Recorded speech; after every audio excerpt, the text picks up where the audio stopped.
here we are. That was a quick intro. We are here to talk about Deadpool and Wolverine. How many times have you guys seen it? Just one? One. Just the One ones, time yeah. for us Okay. yesterday. Yeah. Okay, I saw it again yesterday with my son.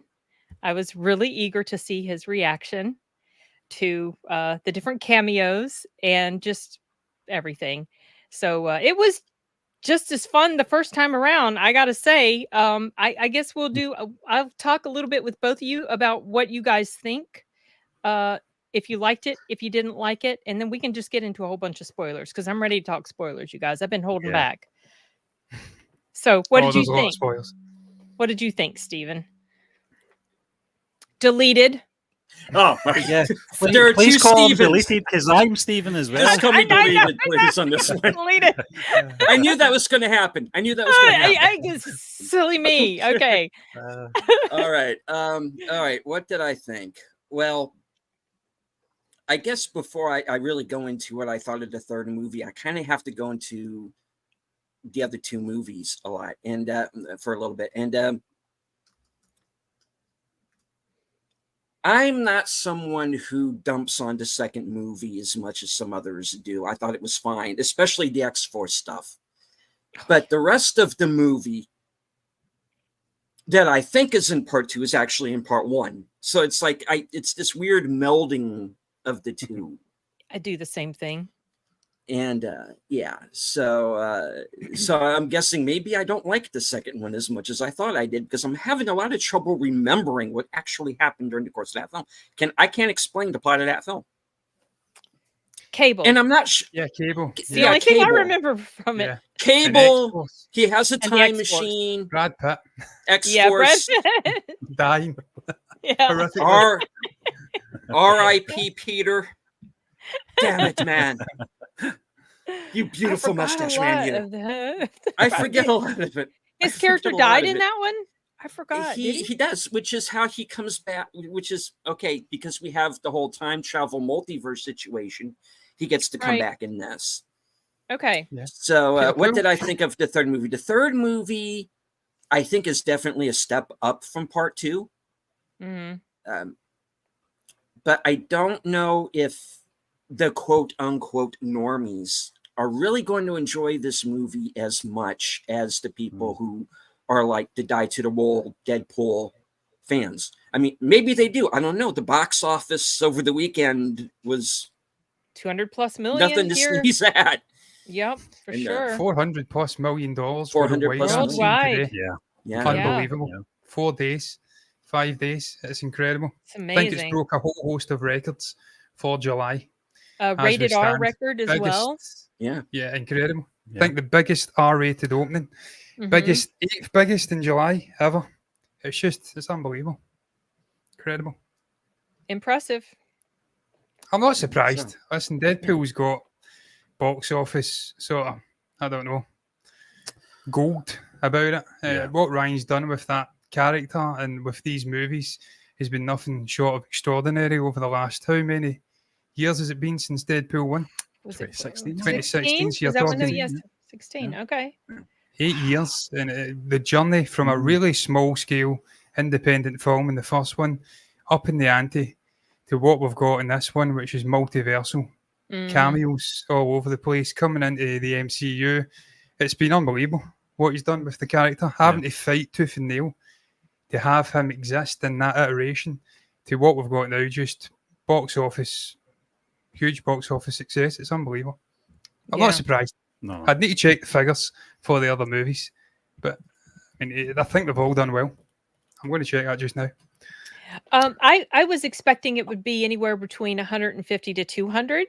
So I figured it'd be on up there, but it was a pleasant surprise to see that it had broken through 200K. There's 200 million. I mean, sorry. I'm seeing some people declaring film criticism is dead because a lot of people like the movie, even though the story is not necessarily the most super solid of them all. You know what I mean? There's probably a bunch of holes in it, but I honestly didn't care. I was having too much fun to care. Yeah.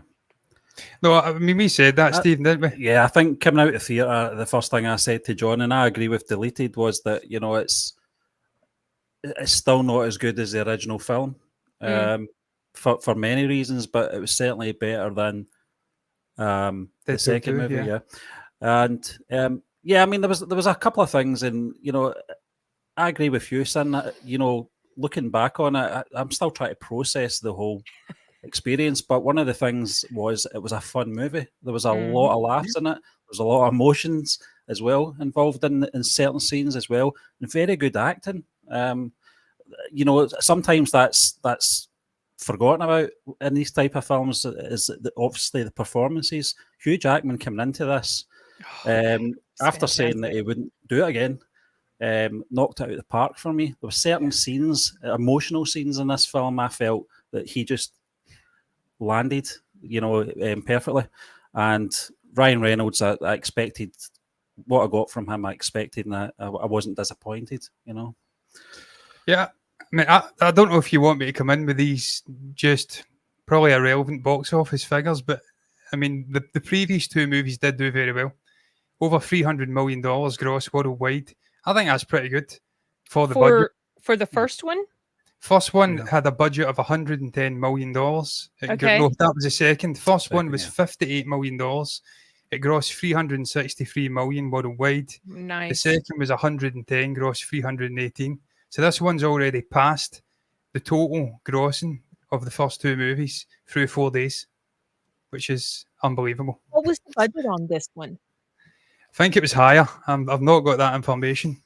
I think it would have been higher. Star power they brought in. It feels like a more grandiose film to me. I'll find that out. Yeah, it certainly was. I think, when you look back in those first two films, they were smaller scale. And obviously IPs involved in this third film as well, on a grander scale than we got in the first two films as well, where Ryan Reynolds doesn't shy away from, highlighting the fact of budget constraints with Fox. He doesn't shy away from the fact that he can't get the likes of Patrick Stewart involved in this type of film, So it's just, and you've just got to take it with a pinch of salt. But definitely the third one is, I agree, it's a grander scale film. 200 million, by the way. 200 million, yeah. Okay. Okay. Well, before advertisement and print. So yeah, it's more expensive, but it's doing better. Yeah. It's. I think it's definitely going to turn a profit. I don't know what's coming out this coming weekend, but I have a feeling it might be number one again. Yeah, basically. So, well, I was listening to a guy on the BBC who's a bit of a movie expert over here, and he said the first 2 weeks he expects it to dominate, and the third week that'll be the real tester to see how the levels are going to be and how it's going to perform. I presume there's more competition coming out in August. I don't know what's coming out either. But I mean, it's making massive money. I think this will go well north of $600-700 million, which is extraordinary. Sin, was that your second viewing of the movie? You said last night. Yes, it was. I went. Was the theater packed? So the very first day I went was first showtime on preview day Thursday at 3, and it was the theater was about 3/4 full. Okay. Which was big for middle of the afternoon. And then I leave and I go out into the lobby, and the lobby's starting to fill up. So I was like, this movie's going to make bank this weekend. Yeah. And last night, still about 3/4 full. And there were other theaters in the area that I was checking, and those theaters were almost 100% full. Like there were no two seats together in a lot of the show times. Because I was looking for, 2 seats for my son and me. Yeah. So yeah, it was. Sorry, Yours go ahead. wasn't as busy. No, wasn't it? Yours was probably about half full. Yeah, maybe a third. But we went to see it on IMAX, and it's a lot more expensive. The tickets are a lot more expensive. I don't know why we seen it on IMAX, because it wasn't filmed in IMAX. That's clear. It's clear why did you do that? Why did you do that? Just wanted the Dolby experience and just a better experience overall. I don't know why. Maybe we just like giving money up. I'm not sure. It's at least double the price for IMAX. Oh no, But yeah, no thanks. but No it wasn't thanks. as full. Yeah. Yeah. So are we all in agreement that we enjoyed it overall Oh then? yeah, Yeah, yeah, Yeah. yeah. I mean, I've loved the previous two Deadpool movies. Really enjoyed the first one of my all-time favourite standalone comic book kind of movies Yeah. at that point when it came out. Second one wasn't as good. I agree with Deleted. Quite forgetful, a lot of it. Outside of Josh Brolin as Cable, some of the beats are kind of similar, if I'm remembering correctly. I think it was sort of romantic stuff. I think it starts off with him on a barrel, maybe decapitated, or about to explode. It's been a while He's since I've seen it. Yeah. Isn't he about to blow himself up or something? Yeah, Is he's and giving a he's got monologue. yeah, because Logan had died Yeah, or is that something. right? Yeah, because he had the little thing, didn't he, with him impaled. Yeah. But the second one for me, I enjoyed the second one. It was still funny, but obviously it lost the director. I think it was Tim Miller, and one of the standout performances outside of Ryan Reynolds, I think it was T.J. Miller, if I'm remembering correctly. He went off the rails around about the time of Deadpool 2.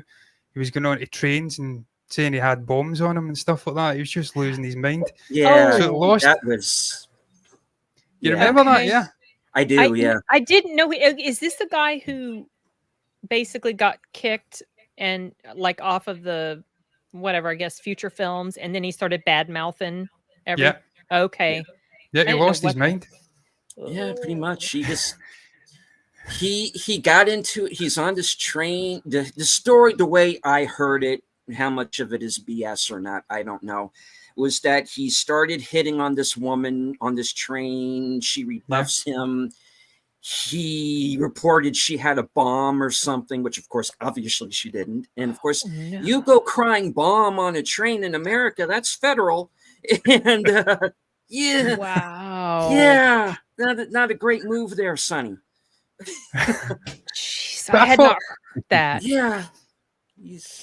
But for all the He sort of lost it. hurdles in front of the second film, I thought it done well. But for me, this third one, Deadpool versus Wolverine, or Deadpool and Wolverine, because it wasn't V, I thought it was probably the second best. I agree with Stephen. Probably the second best in this little sub-franchise.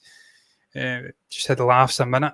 Lots of brilliant banter back and forth between Hugh Oh and my Ryan. gosh, so much Just dialogue. so much that I can't remember. Yeah. There's a particular No. line about the dog at the end that I was repeating in my head getting out the theatre because I wanted to get it wrote down. I didn't write it down, but I've got the guts of it. I don't know if I can even say it. I don't know if you allow swearing, son. Oh, go ahead. No, say it. If that's fine. I don't think I've got it right. The middle bit in particular, but it was the like an armadillo fucked a gremlin in a bag. And I've said gonorrhea, but I don't think it was gonorrhea and didn't stop until sunrise. I'm like, that is Wade Wilson in a microcosm. And that dog, my lord.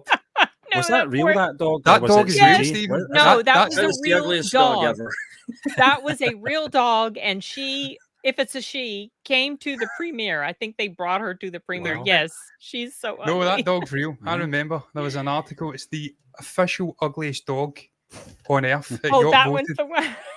The tongue Oh, and poor the thing. professionalism of Ryan Reynolds to act through that scene With the while look that in his dog was tonguing him. I'm like, I that's know. why you're one of the most paid actors in the industry, mate. You've earned your stripes there. Well Yeah. done. So yeah, I loved the film in short. Yeah, I thought it was fantastic. I'm willing to oversee some of the faults with the story and Yeah. the villain for me. We'll get into that though. Well, We'll get I into think that. most people were going into the film to see how Ryan Reynolds and Hugh Jackman would perform on screen together because the whole promotional side of it has been perfect, I felt, over the last couple of months. I know that obviously the trailers have been going on for the last couple of years, but just appearing on the chat shows and Variety on YouTube, Lad Bible, what's the other ones that did the Hot Wings thing as well? The whole promotion of this film has been perfect over the last couple of months with those two. So I think just carrying that into the film as well, that chemistry and the banter between both of them was perfect. Oh, and then Yeah. that little clip that they started playing in front of pretty much every movie Yeah. of them walking in that tunnel talking about your cell phones. Did they show that in your theaters? We had an horrendous experience at our theatre where we went in for a 10 past 1 p.m. showing, and it was 35 minutes of adverts. Yeah, that's and happening here too. trailers, Regal. but just the Royal Navy. They kept trying to recruit us for the Royal Navy. I don't know if they're trying to tell us something. That there's a war about to happen. I don't know, but they kept trying to recruit us for the Navy. I'm just a little bit over the age. I think restriction for the Royal Navy, a little bit too old now. No, we didn't get that. No. We didn't. Not that I'm aware of. Not even in other movies you've been to, because they were playing it in front of deleted. Like all So of far them. for me, Yeah. they've been playing it in front of every movie that I've movie. gone to lately. Yeah. Is that because Ryan's got a cell phone company, hasn't he? He's got Mint Mobile. Yeah, or something. Mint. Uh-huh. Is it that? No, it's so No. so this is the setup. Yeah. Okay, so it's the scene, where at the end they're running down the tunnel, they're going to go in that room to destroy the Mhm. device thing. And this is like right before they go into the room, they're going down this little tunnel. Yeah. And they say something like, "Oh, he said it's this way," or whatever. And then they turn around, or they pay attention. They notice the audience, breaking the fourth wall as usual. And Hugh Jackman gets up and starts cussing out the audience for having their cell phones on, and they I'd love bleep that. out they Yeah. No, we bleep didn't out get that, everything. Oh my goodness! And That would they're have like been bleeping out amazing. all his words. You can hardly hear anything he's saying because it's all being bleeped. It is. And then Ryan Reynolds was like made some sort of vulgar comment in reaction to that, and then he says to the audience, "I'm going to go take his neck veins for a walk," or something like that. and so then they walk off, and he says to Wolverine, "Nice breaking the fourth wall there. I didn't know you had it in you, buddy." And then Wolverine's like, "Shut the blah, blah, blah, blah, blah, blah, blah." Hey, they do not like that Yeah. word in Norway. He said, no. They do No. not like that word in America or Canada or Norway or Norway. something like that. It was funny. It See, was see really- that just going off piste here. We didn't get that. Sadly, I wish we'd got that. But Aw, see that's the too bad. comment about Denmark, I think it was in the film. Oh my lord! They Wait, remind me what one he week said. on, 1 week off. Oh yeah, They'll yeah. never get to the moon, but my god, did they They're love life happy. or something? It was just fucking Yeah. incredible. I love Yeah, that. that was so funny. Like Love that. snarks about everything. Oh yeah. And there was one particular line that shocked me the most that it was said. And okay, well, this ties into my comment earlier, my Twitter comment earlier that okay, so yesterday, the cameo with the biggest applause, I don't know about you guys, but in our theater, it was when Blade came out. Yeah. That Yeah. was a huge surprise to me. I had no idea, and he showed up, and I was just like fangirling so hard.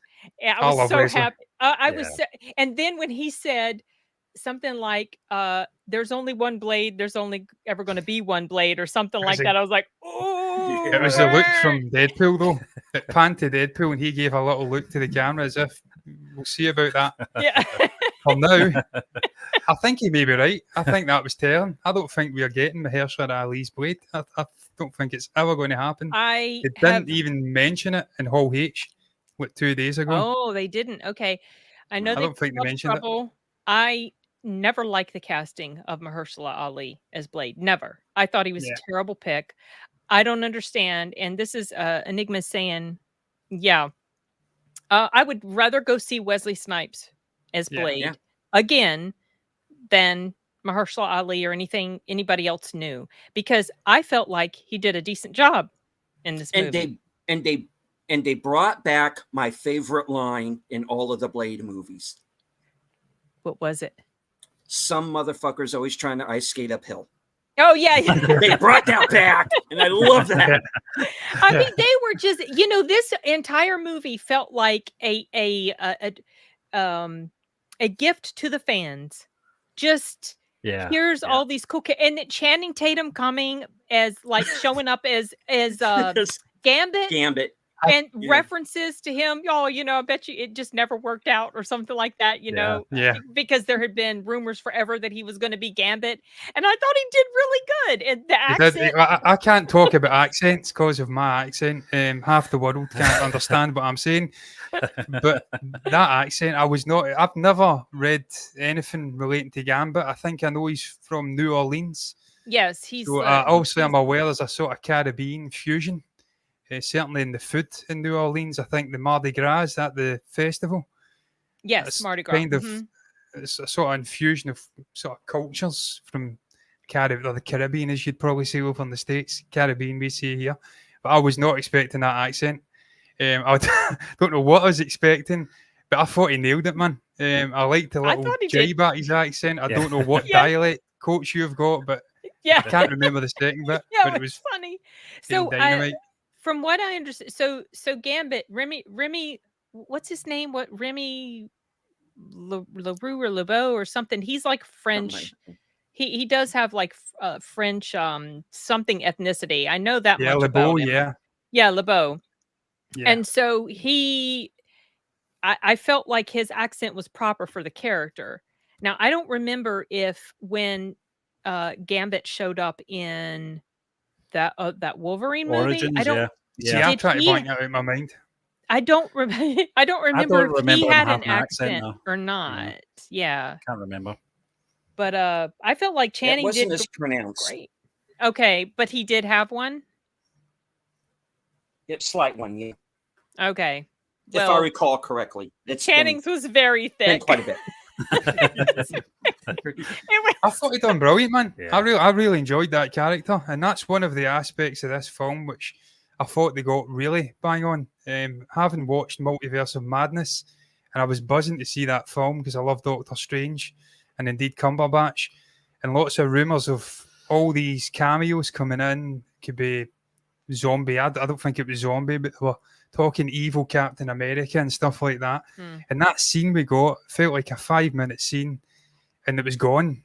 And at the blink of an eye, you'd Reed Richards gone. It was a funny Yeah. scene, the way she shut them up, that Yeah. guy. One word from his mouth and you'll be dead. And she says, what mouth?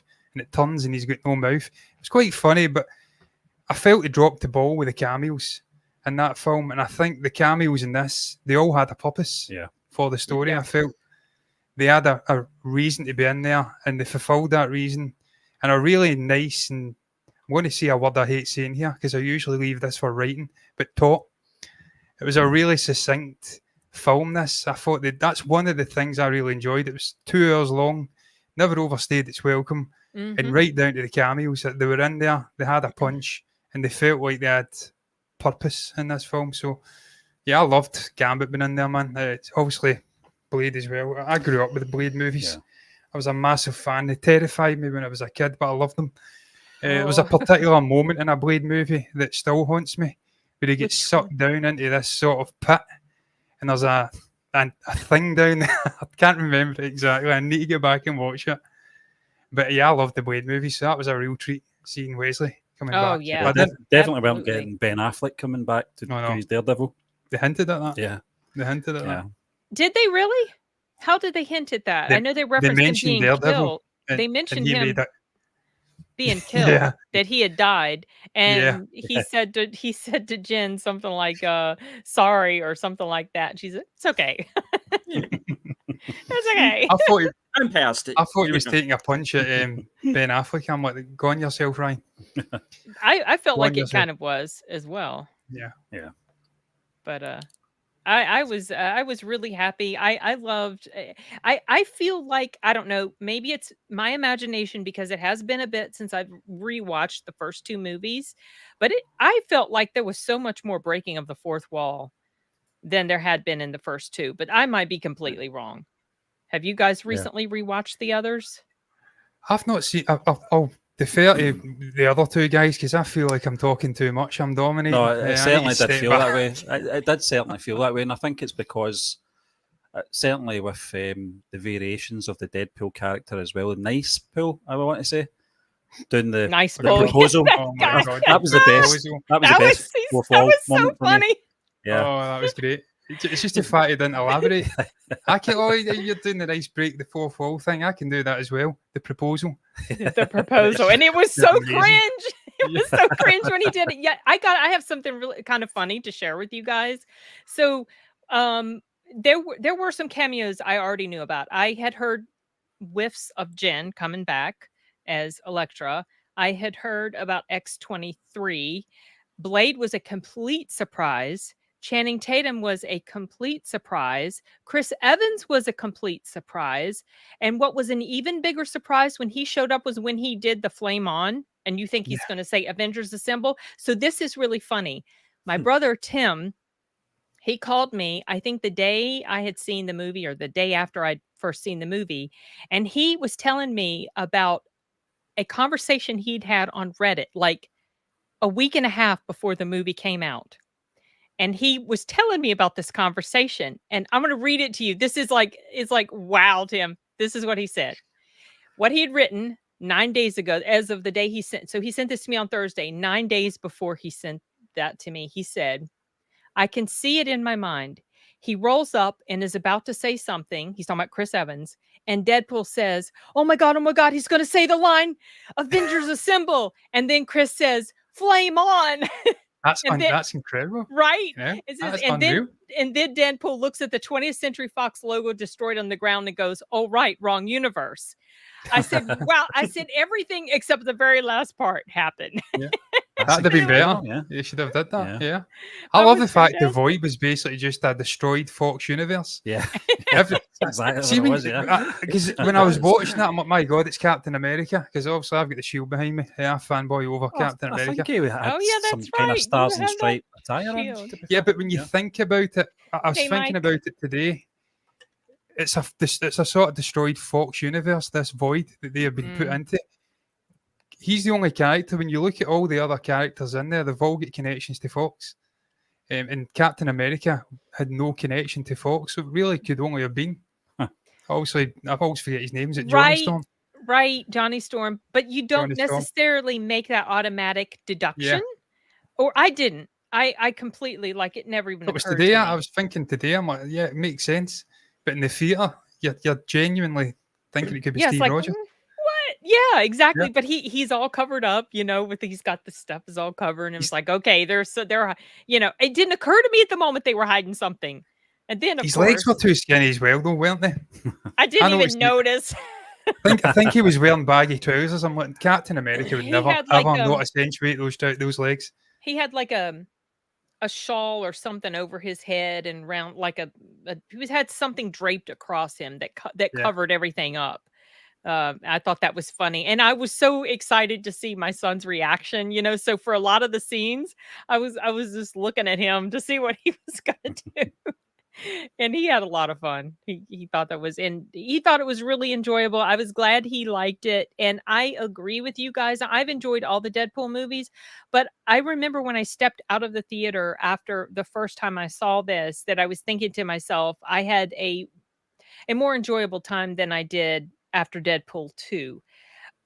Yeah. Deadpool 1, I do agree. That's, as a story-wise, it's definitely the stronger movie, but this one, it's really difficult for me to pick. I think that the nostalgia factor was so strong in this one, and it worked, and it didn't feel like they were pandering.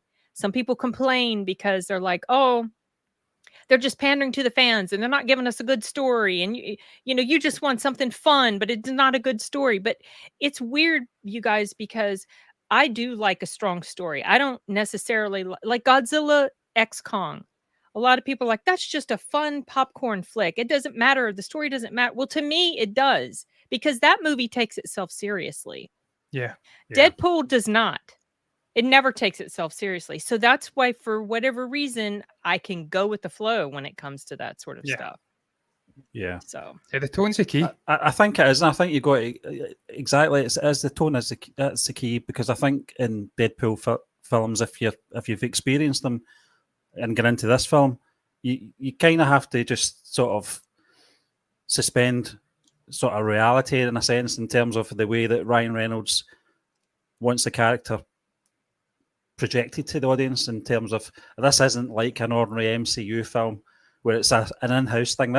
He's bringing the audience into the movie. Oh, yes. Opportunity. So it's definitely, if you can get into that, and I was saying to John just before we joined the chat that, I was very intrigued to see how they were going to handle the reintroduction of Logan into this, after obviously they don't hang about his last film. They don't hang about it. Oh my gosh! The total disrespect. Yeah. The insane. Yeah. It's the fact he addresses it right. Literally, the first thing you hear Deadpool saying in this movie is a lot of concerns over the handling of the light. I'm paraphrasing here of Logan. And basically, yeah, I'm going to do it. Fuck it. I'm shitting all over his memory because I need this guy. He starts digging up his corpse. And just the way they amalgamated that into the sort of intro credits using parts of, is it adamantium? Does that Yes, still exist now adamantium, in the MCU? Because Yes. I don't think they've ever spoke about adamantium in the MCU. It's vibranium, isn't it? Yeah. But adamantium, the way they're using the sort of bones and he's just dismembering and killing people left, right, centre. That one, just it was- such an artistic intro. There was a gasp in our theatre during that Oh, sequence. fucking sword. It was the sword going into the guy's mouth. Keep I your don't know if you name- guys. Oh, it's epic. yeah. Yeah. Yeah, that was nasty. Keep your country out of my fucking mouth. Yeah, something like that. That was incredible. Just the way through it and Yeah. it ricocheted off the ground. It hit the That's ground what I and go to see Deadpool for. I go for stupid, violence. I crazy go stuff for like laughs. that. Yeah. I don't need a story. I don't need Oscar level screenwriting. I just need it to be a laugh a minute, escapist kind of movie. I can enjoy my popcorn, or in this case, ice cream, and just sit back and watch it and love it. And they delivered that in this movie for me. There is issues, and I'm sure we'll get into it. I do have cons. Although I've got notes here. I'm not even going to refer to them. I don't need them. I remember the whole film. But the one thing I said was the story, and I referred to that as a con. But is it really a con? Because you don't go into these movies, or No, this particular movie, looking for a story. It's in the title. There's a theme, though. There is a theme. Yeah. You know, the theme is friendship more Yeah. than anything, and love. And you see that throughout it.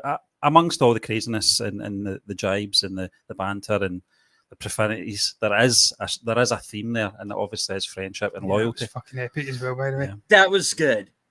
That was Yeah. good. That whole Wolverine Sabretooth. It's just, Yeah. you think it's going to be this big knockdown, drag out, and boom, it's over like that. You know what that put me in mind of? Have you ever seen Rebels? Oh yeah, Obi-Wan when Kenobi versus Darth Maul. great He studied yeah. Darth Maul. Darth Maul's, I can't remember what it is. I think he's maybe just grown wiser, Obi-Wan Kenobi, and he knows the exact move that Darth Maul's going to pull on him. And he runs at him, and it's just boom, and he's gone. Yeah. Takes him down in like a split second. It put me in mind of that. Yeah. He's like, I know this guy. I know him inside out. I know how to deal with him. It was just bang, flash, gone. There was so many cool moments like that in this movie. Just where they could have extended the action out needlessly. But it's just, they dealt with it really slickly. I just thought it was close to a perfect movie in this genre. Aside from the issues of the story, just the length and the way they managed to condense it. We've had so many long movies over the last 5 to 10 years. 2 hour, 40-minute movies. I went to see Avatar 2. It was 3.5 hours fucking long. To see a director go in and tell his story in just over 2 hours, I appreciated that. I appreciated that, man. Did you guys stay all the way to the very end? My dogs kill me. Yeah, we did. Yeah, the end credit, Yeah. yeah. That was funny. That was really good. I wasn't expecting that. What's your thoughts on that? On- Do you think he actually said that, Johnny Storm, or yeah. do you think he has manipulated that footage in some way? Because No, I think think he he did. said it. I think that was Yeah. that was sort of the, that was the punchline, is that he really did. You believe the whole movie that Deadpool was lying through his face, and he really did say it. it's just the delivery. Delivery was amazing. It's so, Stephen, you nailed it. It's so weird hearing Chris Evans swearing. Yeah. Because Oh, I even in know. interviews, he's just really well spoken. He's got an impressive vocabulary. You don't expect it from him. I don't know why. You just look at him and think, muscly guy, actor, he's not going to be that good with words, but he's really, really well spoken. So when you hear him swearing, it's like, what? It's not right. What's going on here? I wonder how many takes that took, because he looked like he Oh, was God. about to crack up the whole time he was saying the lines. I mean, There's Beatles level manipulation going on there. I think that's 4 or 5 takes put into one. Because I couldn't do that. I could not do that acting. oh my gosh. It's Yeah, the incredible, though. Behold Furiosa, your Queen Furiosa. Yeah, that was good. See, I called that in the trailers. I'm Yeah, like, the this Mad looks Max, like yeah. Mad Yep. Max. And I loved the fact they Yeah, referenced yeah, it that the did. moment they went into the void. I'm like, yes. Some of the My vehicles dog is killing reminded me. you of stuff from Mad Max. Oh, my dogs are doing stuff too. If you Yeah, haven't he's noticed. coughing up furballs. He thinks he's a Oh cat. no! Oh, no. Oh dear. It's not good. There was something I was going to say and I forgot what it was. Oh shoot! Doggone. Maybe it'll come to me eventually. It was you were talking about Mad Max. Oh, I know what I was going to say. Okay, so I don't know if you guys had read up on this, but did you see who Lady Deadpool was? Blake In the end Lively. credits, yeah. Yeah. Yeah. Well, That's I one of the didn't reasons I notice. stayed behind you. Oh, to Steve, you see. called it. Yeah. Okay, I didn't even think to look for that, and it wasn't until before I went to go see it yesterday with Arturo. I had seen an article. We now know who Lady Deadpool is, but I never read it. But in the middle of the movie, I was like, "Oh, wait a second, who is that? I bet it's Blake." And I looked it up. Yeah, it We was Blake. reacted to the final trailer last week, and she was in the trailer, Yeah. and Steven said, "I bet that's Blake Lively." Yeah, I don't know And he why. nailed it. But I was kind of in two minds when they introduced Nice Pool. I Oh, thought, fuck, is that perhaps maybe who it is really? You know, just with that yeah, hair. with the hair. Yeah. Yeah. Oh, I love Nice Pool. That kind of Nick Cage Oh, Con did you? Air Oh, sort of hair. going on. oh, yeah, because his hair. God, that hair. Yeah. I was howling at him the whole movie. Every time he came on the screen, I just couldn't help myself but laughing at that. I don't know if that's a look from a previous Ryan Reynolds movie. I don't know if that's a deep cut on Ryan's filmography. I want to say it is. I feel like I've seen him with that haircut before, but I may be wrong. I don't think he had that haircut in Van Wilder, did he? Or I'd love to in find and where he that's did from. he didn't have it in The Proposal. So I'm not sure why they went with that. But he was It's so ridiculous, isn't it? he was so I mean, just his face. He had a constant grin on his face. Yeah. He was Yeah. so lame. Listen, see the transformation in my thoughts on that guy over the last 10 years. It's been extraordinary. I viewed him the same way I viewed Hugh Grant 20 years ago. I despised Ryan Reynolds before he became Deadpool. Like this iteration of Deadpool, I just thought he was smug and just up his own arse. And now he's just completely transformed. I absolutely love the guy. I Aw. love him. It's been one of the greatest flip arounds in my perception of someone outside of Hugh Grant, who was a smug arsehole 20 years ago, and now he's redeemed himself. Sorry, I'm swearing all the time. I think have to it's stop I swearing. think it's the genres that they were in at the time, though, John. You know, I Yeah. think Ryan Reynolds was for a period of time just in rom-coms quite a bit. You know, Yeah. Yeah, well, So- my husband, he thinks he's funny, but he's always called him a copy of Jim Carrey. He always felt like Yeah. he was a copy. I can see a bit of what he's talking about because they have a very similar sort of sarcastic, snarky delivery. both Yeah. Canadians, yeah. Oh, they're both. That's right. That's right. They Yeah. are And they're both tall and Canadian. quite physical actors as well, so kind of see it. Yeah. See it. But Yeah. they both have their own brand though. So, I don't know. Ryan is his own thing for sure. Oh, it's Yeah. been. I mean, I love him now. I'm really what he's doing with sports as well, with Wrexham and bringing interest into that football club with F1. The guy is just an absolute force of nature, and I'm here for it. Really enjoying him. Yeah. And Yeah. Hugh Jackman as well. What can you say about Hugh? Interesting, the stuff he's got his finger. And Hugh Jackman, getting back, there was something else I was wanting to say that I mentioned in my review. There was so much comedy in here, but there were a surprising amount of touching moments, deep Yeah. moments, where they do get into some really pretty serious stuff. And that, of course, revolves largely around this Wolverine's past, which I thought was carried off really well. I felt like it struck the perfect balance.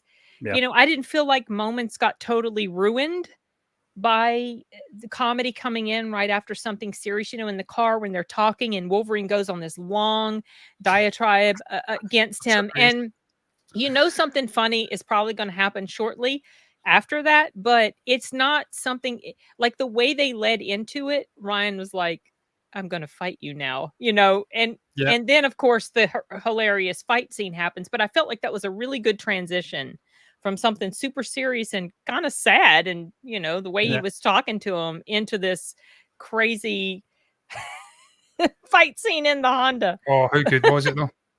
How good was it? It was this in the Honda? Yeah, the Honda Odyssey. The Honda He Odyssey. hates Honda Odysseys. I want to know what the story is with Ryan Reynolds and Honda Odysseys. That was a really specific tirade he went on against Honda when he fell at the end as well. This feels like a Kia. It's something feels like a Kia. It's fucking great. I love it. There is you're right, story man, behind all those lines. Yeah. Sorry, go ahead. You're spot on about Hugh. We said that coming out the theatre. I feel all the real sort of powerful and emotional moments in this film were carried almost by Hugh Jackman. Yeah. I can think of two off the top of my head. The campfire with X-23 and the Void, where he gets everything off his chest and explains why he's in the funk he's in, and just obviously what happened to all of the X-Men and how he wasn't there and he went on a murdering spree, why he is the way he is. I thought that was really powerful, and it was a really sort of introspective moment in a film filled with craziness and action and jokes a minute. I felt they gave him that moment, and then the one you spoke about, obviously in the car, where was it him? Was he given an interest, or was it Wade that was doing it in that moment? But there was certainly two moments with Logan that sprung to mind where he had really had a lot of acting to do, and I felt he carried it really well. It may have been Wade in the car. I think Wade was talking about how he never felt accepted or something. The stuff with Happy Hogan as well. We'll get into that, I'm sure. Just great moments. But there's some really powerful moments with you. I thought they'd delve into that more in this film. In the final trailer, I was getting real Taika Waititi vibes, where you get the gut punch and then it's laughing, and then it's a gut punch and then it's like music and it's exhilarating. Just his ability to balance tonal and sort of really somber and dark stuff with uplifting and happy and light stuff. I think he's unmatched. I got that vibe from the trailer, and I thought they'd have went more into that, but they didn't really. It was mostly quite light-hearted, I felt, but there was some really deep moments. I agree. Yeah. Especially the final scene where they're both destroying that thing together, and it's flashing through the different memories, and I thought that was really well done. I didn't watch any of the trailers at all, so I never saw. Some people were complaining about a big spoiler that was revealed at the end of the last trailer. I didn't watch. Is that what it was? Okay. Yeah. I had seen mention of it on Twitter. You see something trending. Yeah. And it's like, oh. But I saw people complaining when it was revealed, his mask was revealed, Wolverine's mask, his cowl. And people were complaining. They were like, that's stupid. That looks dumb. And I'm like, okay, well, I don't know what it looks like because I'm not going to look. I didn't even look at that promo thing, you guys, where they were telling you just turn your cell phones off. Yeah. I heard it a lot, but I didn't even want to see what Wolverine looked like. I didn't want to see him in suit. I didn't want to see nothing. But I actually felt like the mask was kind of effective. It made him look a little bit more badass and intimidating to me. Yeah. I liked that a lot. Okay, so it wasn't just me. What was the issues with the mask? People just thought it was like, what's the point? It's silly. It's like, why are you showing it? But then I didn't see it, so I didn't have any comment. Not comic accurate though. I think that is accurate. It is comic accurate. Yes. Yeah.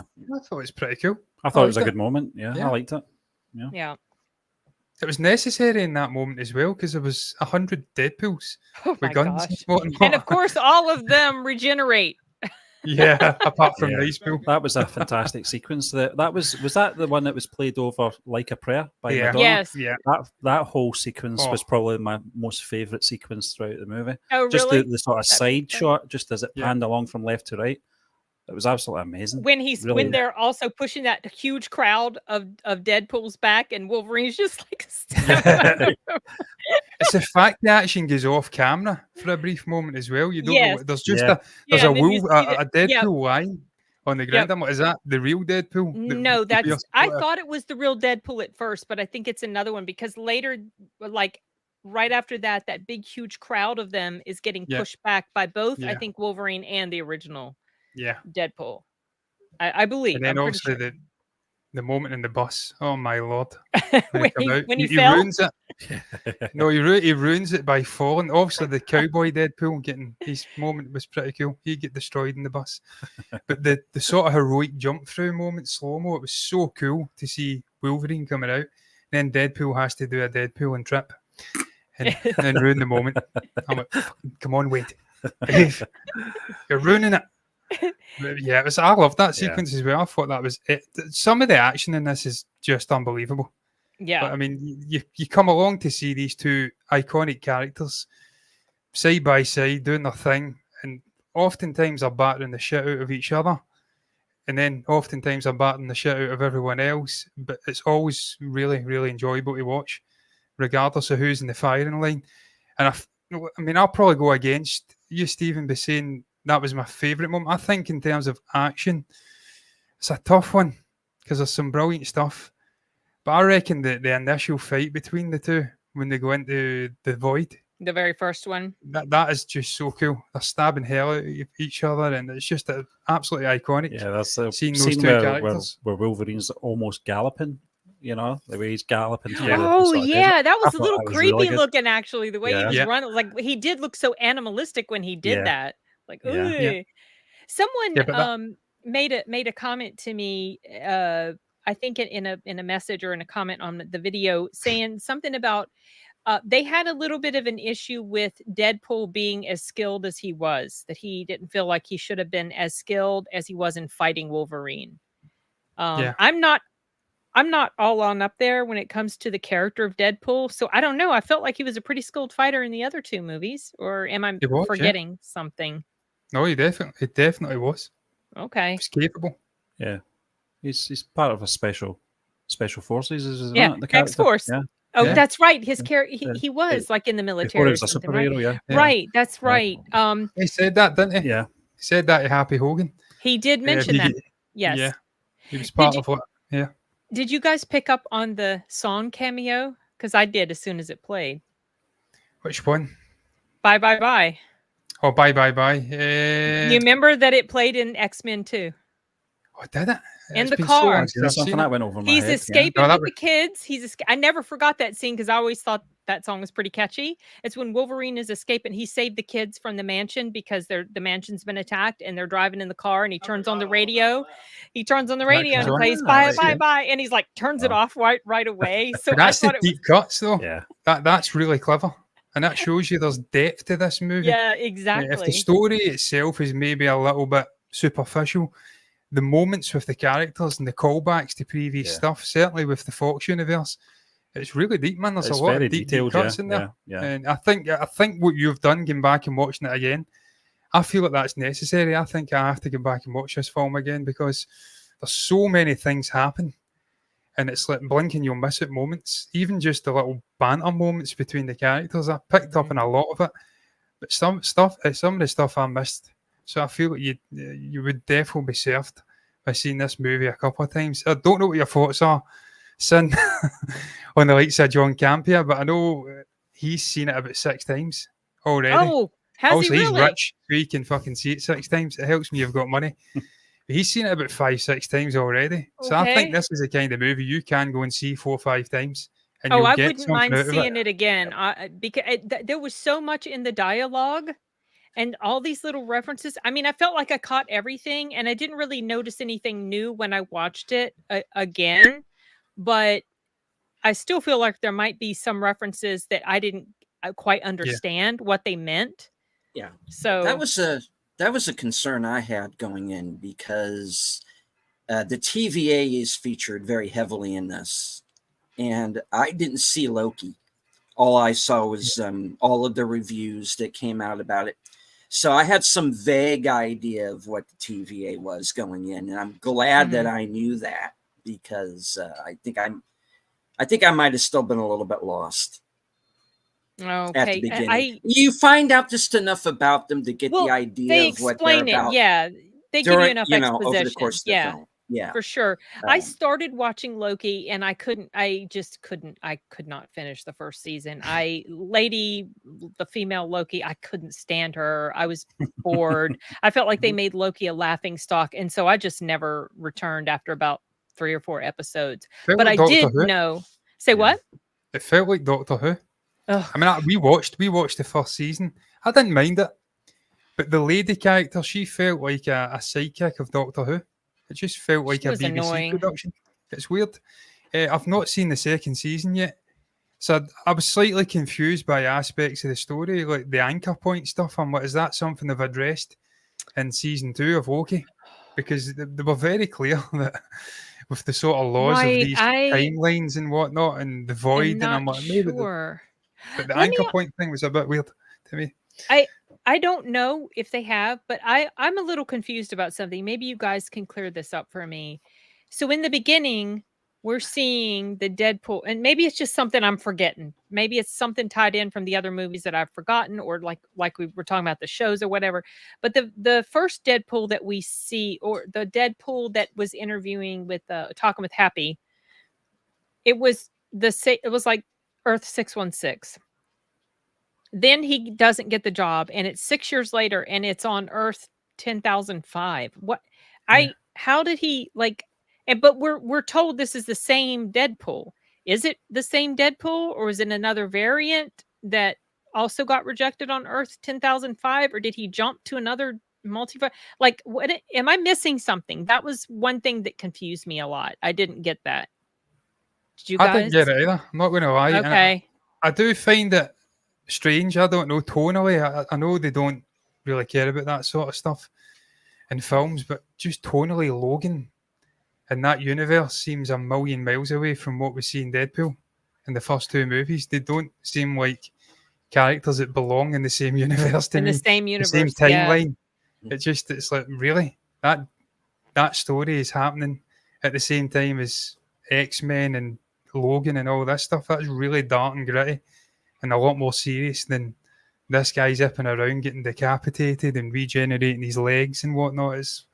I'm like, I don't know, but I went in with a mindset. Yeah, I can't remember. I mean, talking about Logan, the film Logan, Yeah, wasn't in the same yeah, universe as the X-Men, was it?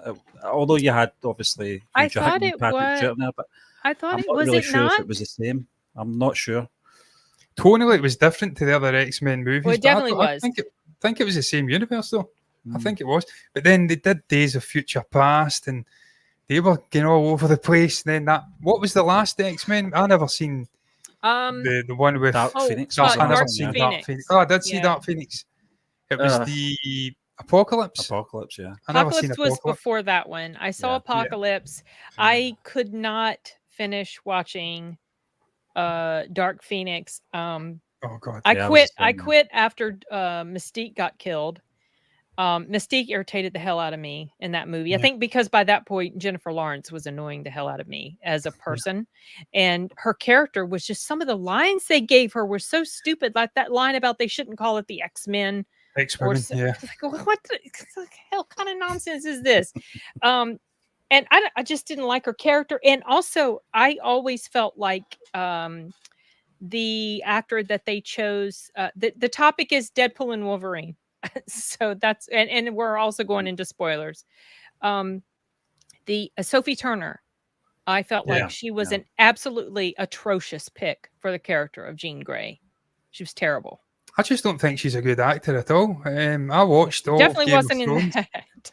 She wasn't outstanding in Game of Thrones either. I don't see it with her. I don't think any of the actors in Game of Thrones, the younger actors, are all that great. Now that we get really? into that, that's a totally different conversation though. I just don't really rate any of them. Kit Harington's average. Sophie Turner's pretty average. Macy Williams hasn't really had a career after it. Alfie Allen.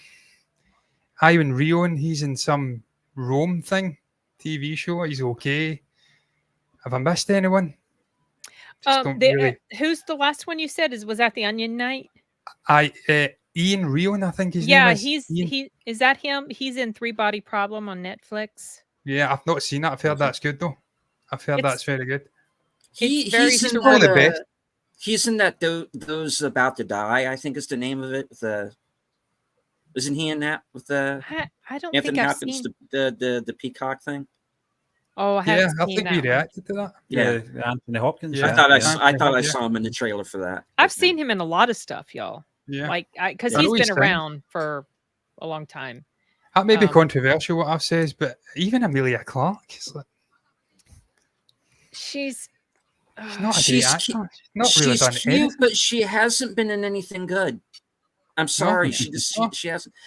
But my problem with Game of Thrones was that everybody kind of complains about season 7 and 8. I was out after season 2.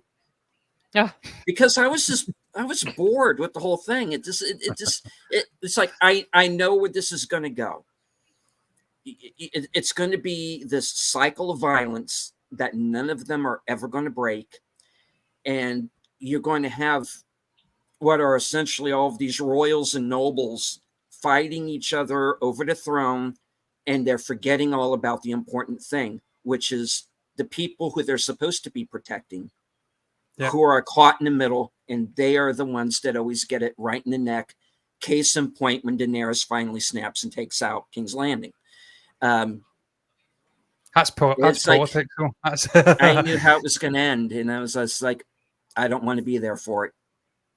Well, I think if it had been given more seasons or more episodes in the final seasons, I think that transition of her character, especially, would have been carried off much better than it was. Instead, we were just like full throttle rushed to her going crazy and let's do this thing. And it was just it was carried, and all this character development for Jon Snow, they just threw it right down the toilet when they had Arya freaking Stark run in and kill the Night King. And then the triple, what the heck? He becomes the king. It's so stupid. By the end, me this day. I have to honestly, it really did anger me, that final season.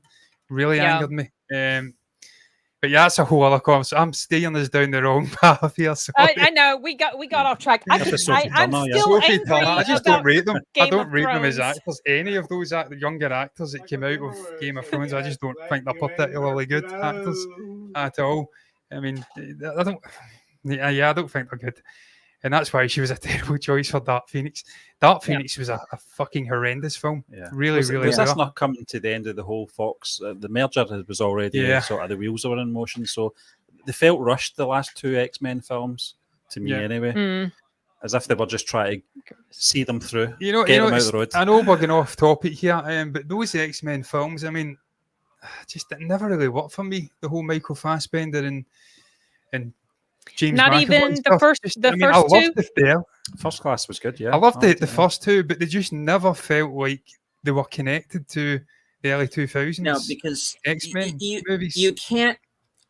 There's too much of a disconnect. You can't believe that in the 10 or so years between the time Dark Phoenix is supposed to take place in the first X-Men, you can't believe that James McAvoy and Michael Fassbender are going to turn into Patrick Stewart and Ian McKellen. No, they got the timing all off for sure. It's wrong. It feels all off. Yeah, I try to look at those as just separate types of stuff. I just try to pretend they're just completely separate entities and not even connected, even though they're supposed to be. Yeah.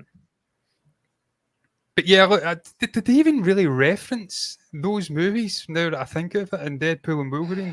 It was mostly the early Fox stuff, wasn't it? They had that character, didn't they? I can't remember his name. The sort of red face character that sort of disappears. Oh, was he in one of those? He was in First Class. Okay. Yeah. Was he in this? Yeah. Oh, yeah. Azazel. Yeah. That guy. I totally missed him. Yeah. Jesus, they showed him multiple times. Very briefly. That's crazy.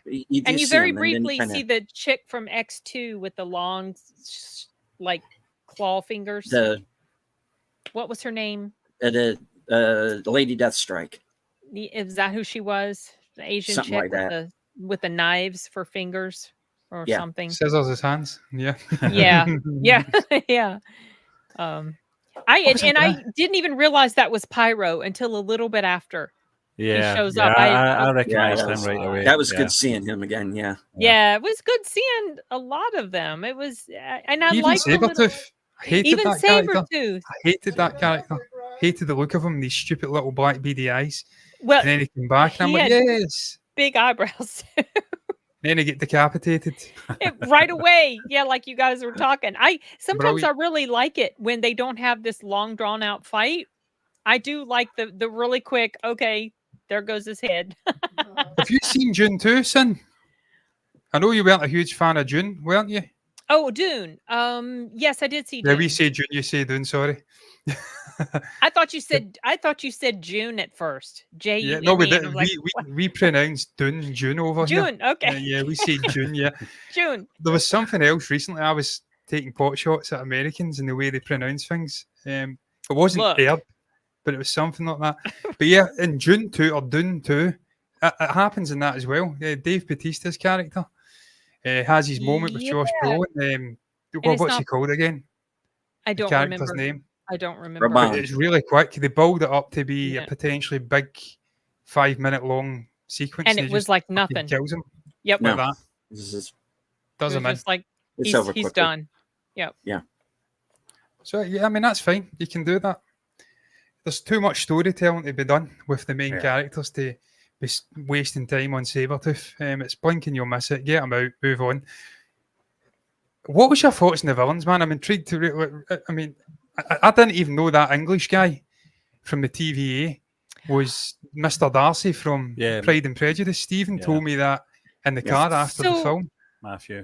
I think he was also in. I think he was also. Is he not in Ripper Street as well? Isn't that him from Ripper Street, and also from another show where he played like a 005 or some sort of secret agent type show. I can't remember the name of it, but I don't.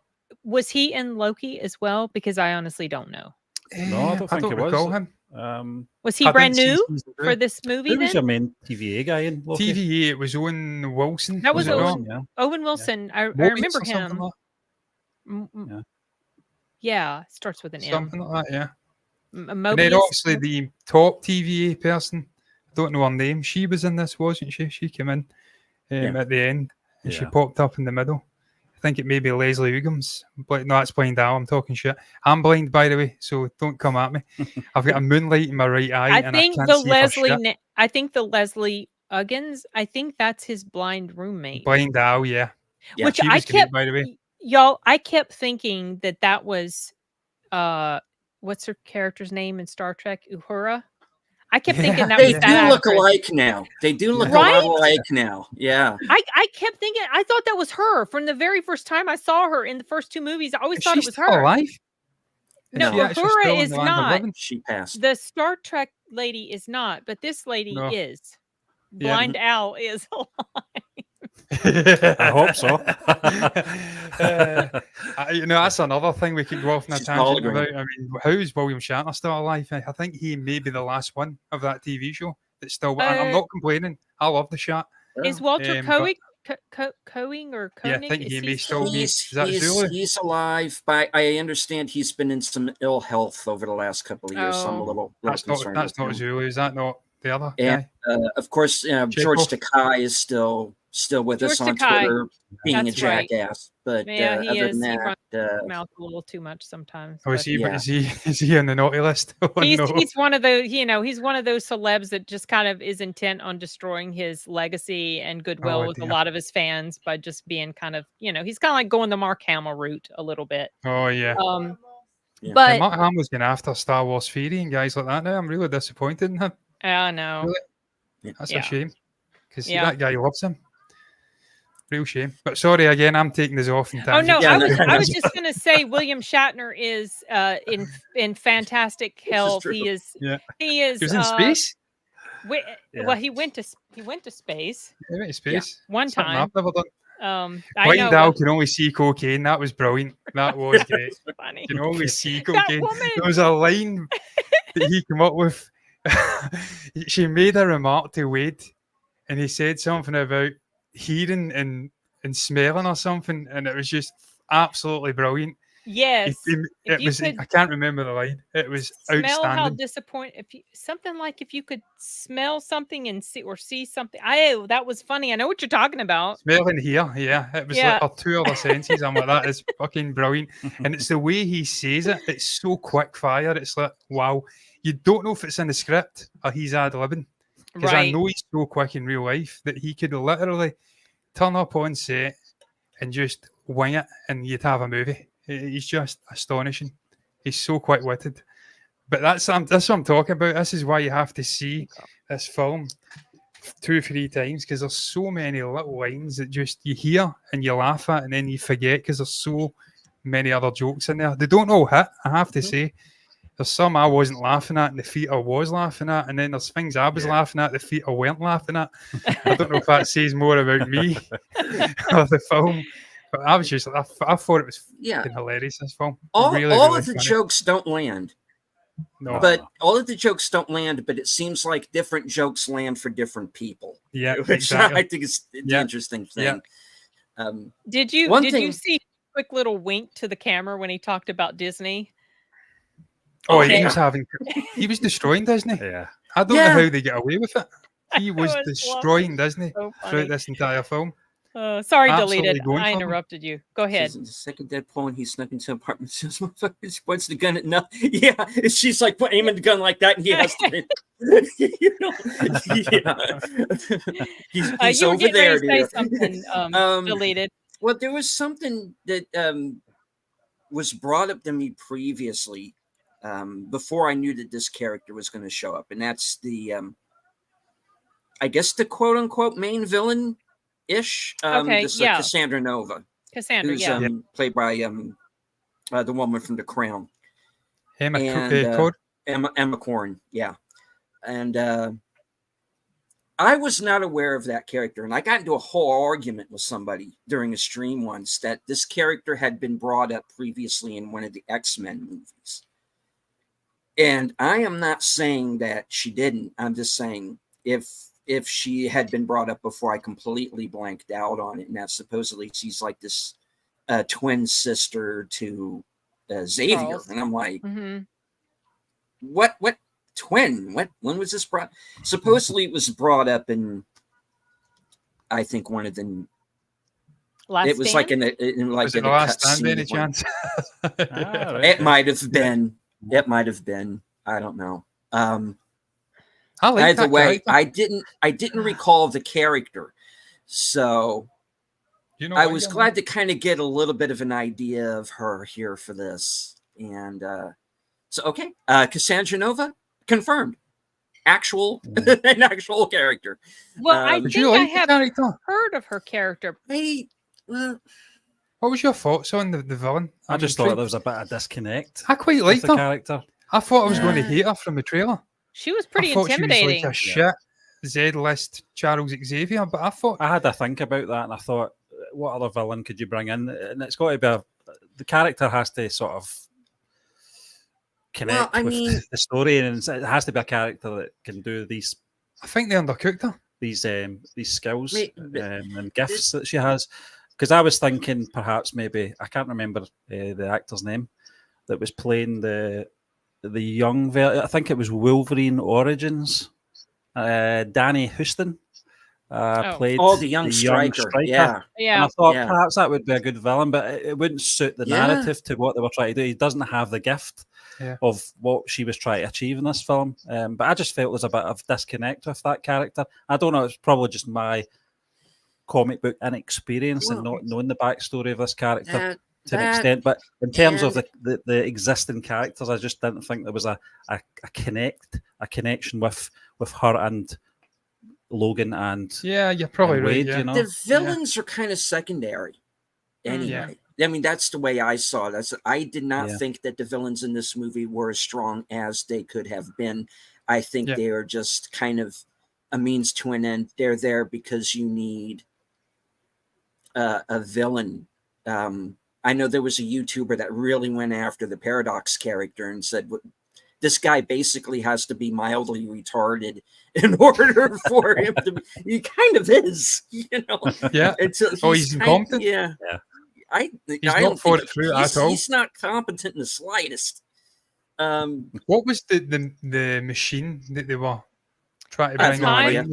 The Time Ripper? Time Ripper. That's the biggest MacGuffin I've seen in a film since The Last Jedi, with that god-awful fucking thing she held up to the Death Star. The Wayfinder. The Wayfinder. That's just a sheer MacGuffin. Pure and utter plot device. But I felt that about the villains in this story. They weren't so much villains in that they were plot devices to Yeah. push the story ahead. And you've Yeah. got Paradox to bring Wolverine into Deadpool's life and kick the story into action. You've got, obviously, Casanova or Cassandra. I'm fucking making character names up here. I'm combining the two. Cassandra Nova. Probably be better with Casanova, to be fair. You've got Cassandra Nova in the void to get them back out the void and to have some sort of obstacle getting into the third act. Yeah, that was amazing, wasn't it? What was this? How long does it take you to regenerate? Regenerate the hot dog stand is basically a hospital. Yeah, that was great. Yeah, that was great. There's so many moments in it, man. But yeah, for me, the villains, that's what I mean to it. I felt they undercooked Cassandra. I thought that there was enough going on with that character to make her really powerful. I think they could have really delved into that if they wanted to and they had that kind of story in mind, but they didn't. It was about Wolverine and Deadpool. And the villains were always secondary. Like I said, it's in the title. It's Deadpool and Wolverine. It's not about villainous characters. They're a means to an end. But I thought the way that she had to physically put her hands inside characters to feel their thoughts, that was quite unique. It was quite interesting. That perhaps the thing you were talking That about, was a John, the little emotional scene with disturbing. Logan. Yeah, when she was talking to him. Yeah. And he told But her it was what he visually had really done. impressive. And we've had some horrendous visual effects from Marvel in the last couple of years. Look really below par by their standards. And I thought visually this film was pretty cool.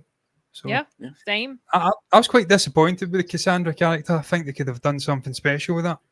I was going in thinking I was going to hate it because it's just a Z-list Charles Xavier.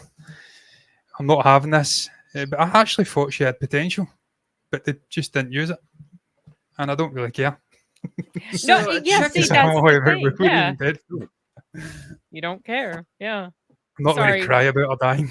Sorry, deleted. What was that? So, well, the X-Men movies always kind of had weak villains anyway. Maybe they were trying to make reference to that. I don't know. Yeah. Now, check me on something, because this was something that maybe it's just a block on my part. Was that cloud supposed to be Galactus? They called him. It started with an E. His name. I thought his name started with an E. You talking about the creature that came and swallowed them up? Is that not as? Yeah. God, what's he called? What did they call that? Or something like that. I thought it was an E. Let's see. I didn't something catch like it. that, yeah. That's why. That was in Loki, yeah. That was they said he was in. Oh, was it?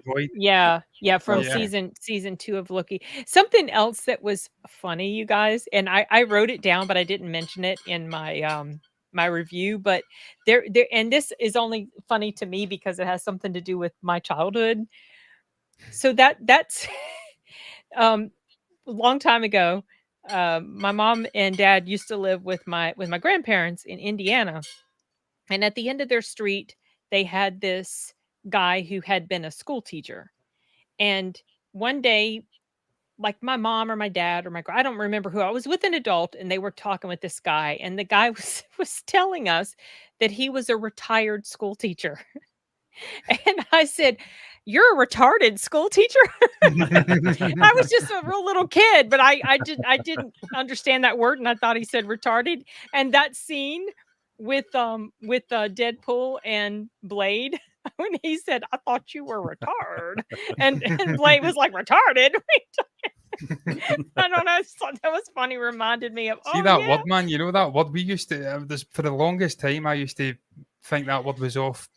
Sort of, what would you call it? I don't know. You weren't allowed to go to it, and I never used it. And I love the word. I know it's terrible if you use it in the wrong context. It's shocking and whatnot. But Norm Macdonald, I thank Norm Macdonald for his existence. When sadly, I never really appreciated his comedy. I know I'm going off piste here again. I like to go off and go on tangents. I do apologise.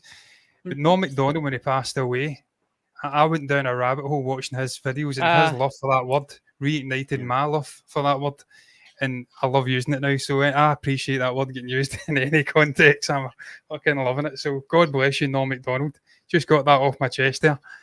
Random, I know. I'm just loving these comments coming in. I wish we get comments when we do live streams. We never get comments. I don't know what that says about our community. I think it's more to do with the fact you use OBS. Yeah. Well, yes. Oh, you guys, when you sometimes I will respond on some of your things, and you read the comments. Yeah, but I don't know. Yeah. You guys do quite a bit of live stream stuff, don't you? Like when you're reviewing. We're fairly away a bit. Yeah. It's been a while since we've done it. We've got a strike in the channel at the moment. We've got a strike, yeah. Oh, what's it for? Keep my heads down. Yeah, it's when you dabble with reacting to stuff. There's always that danger. Yeah. Do you take a step too far?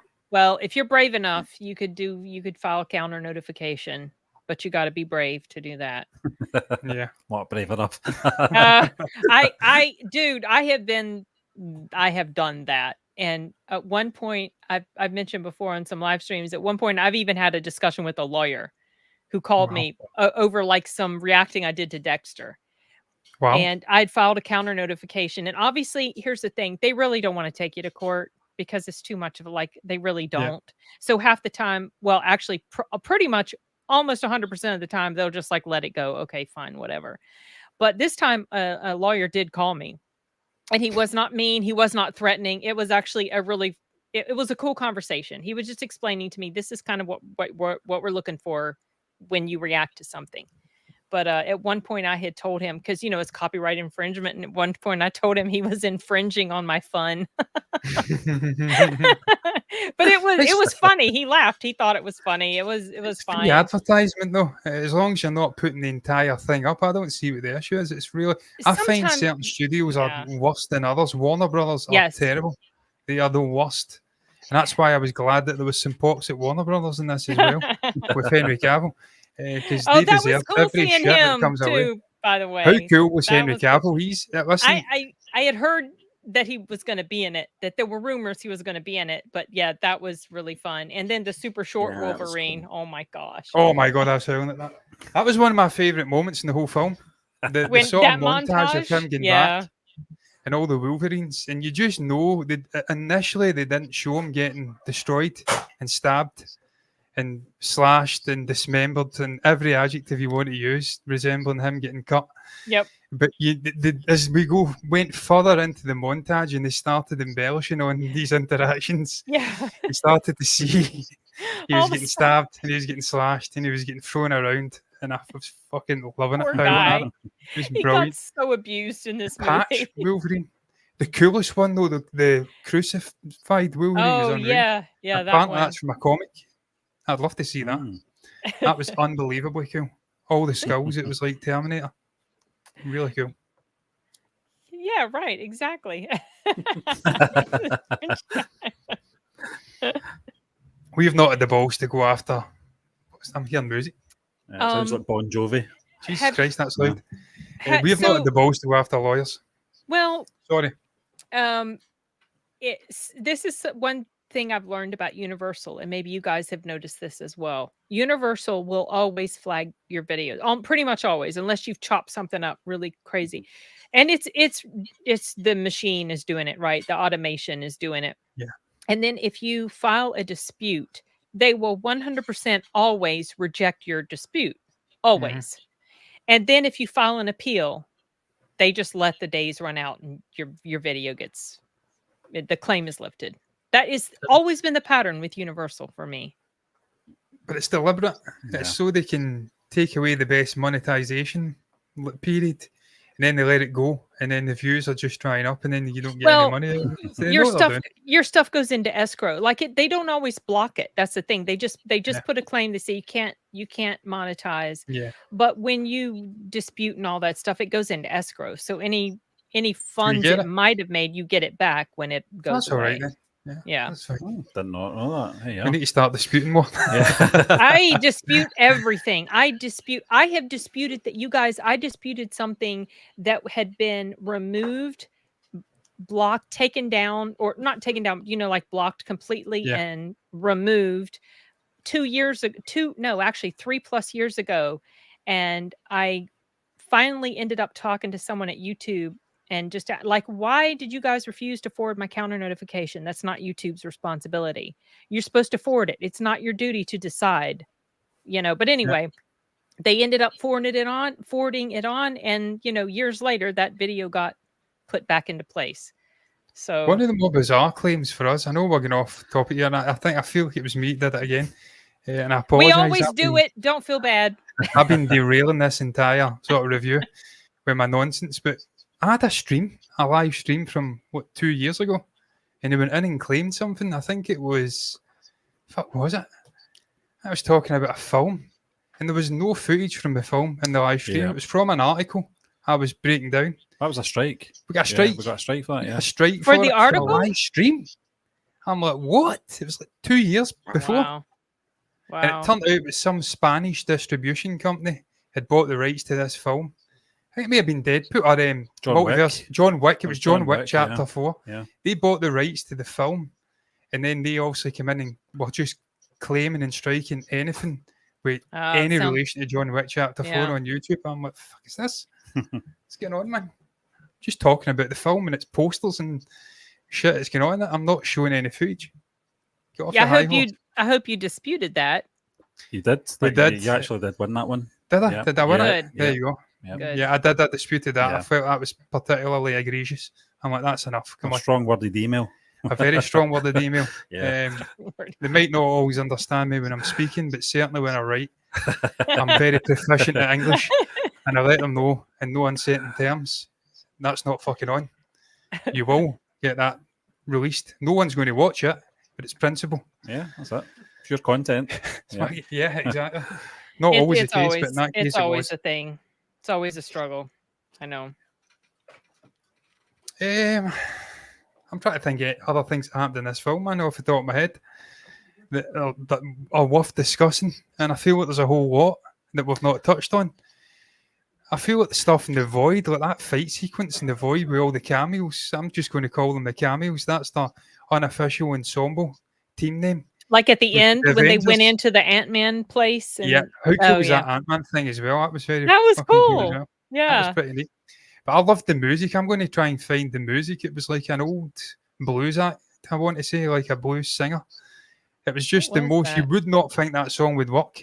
As they're running to the sort of portal, trying to beat that cloud thing. I forget the name. Asgoth, something like that. And you hear, I don't know why I'm running. But when they're running, the song is just perfect. I'm like, this is just fucking James Gunn, Taika Waititi level of perfection with the music. I found that throughout the film. I was kind of worried during that sequence that they were just going to jump through that portal and we were going to forget about the cameos. Oh, I know. I was like, you can't do that to them. Please do not do that to them. Yeah. Because I died. Yeah.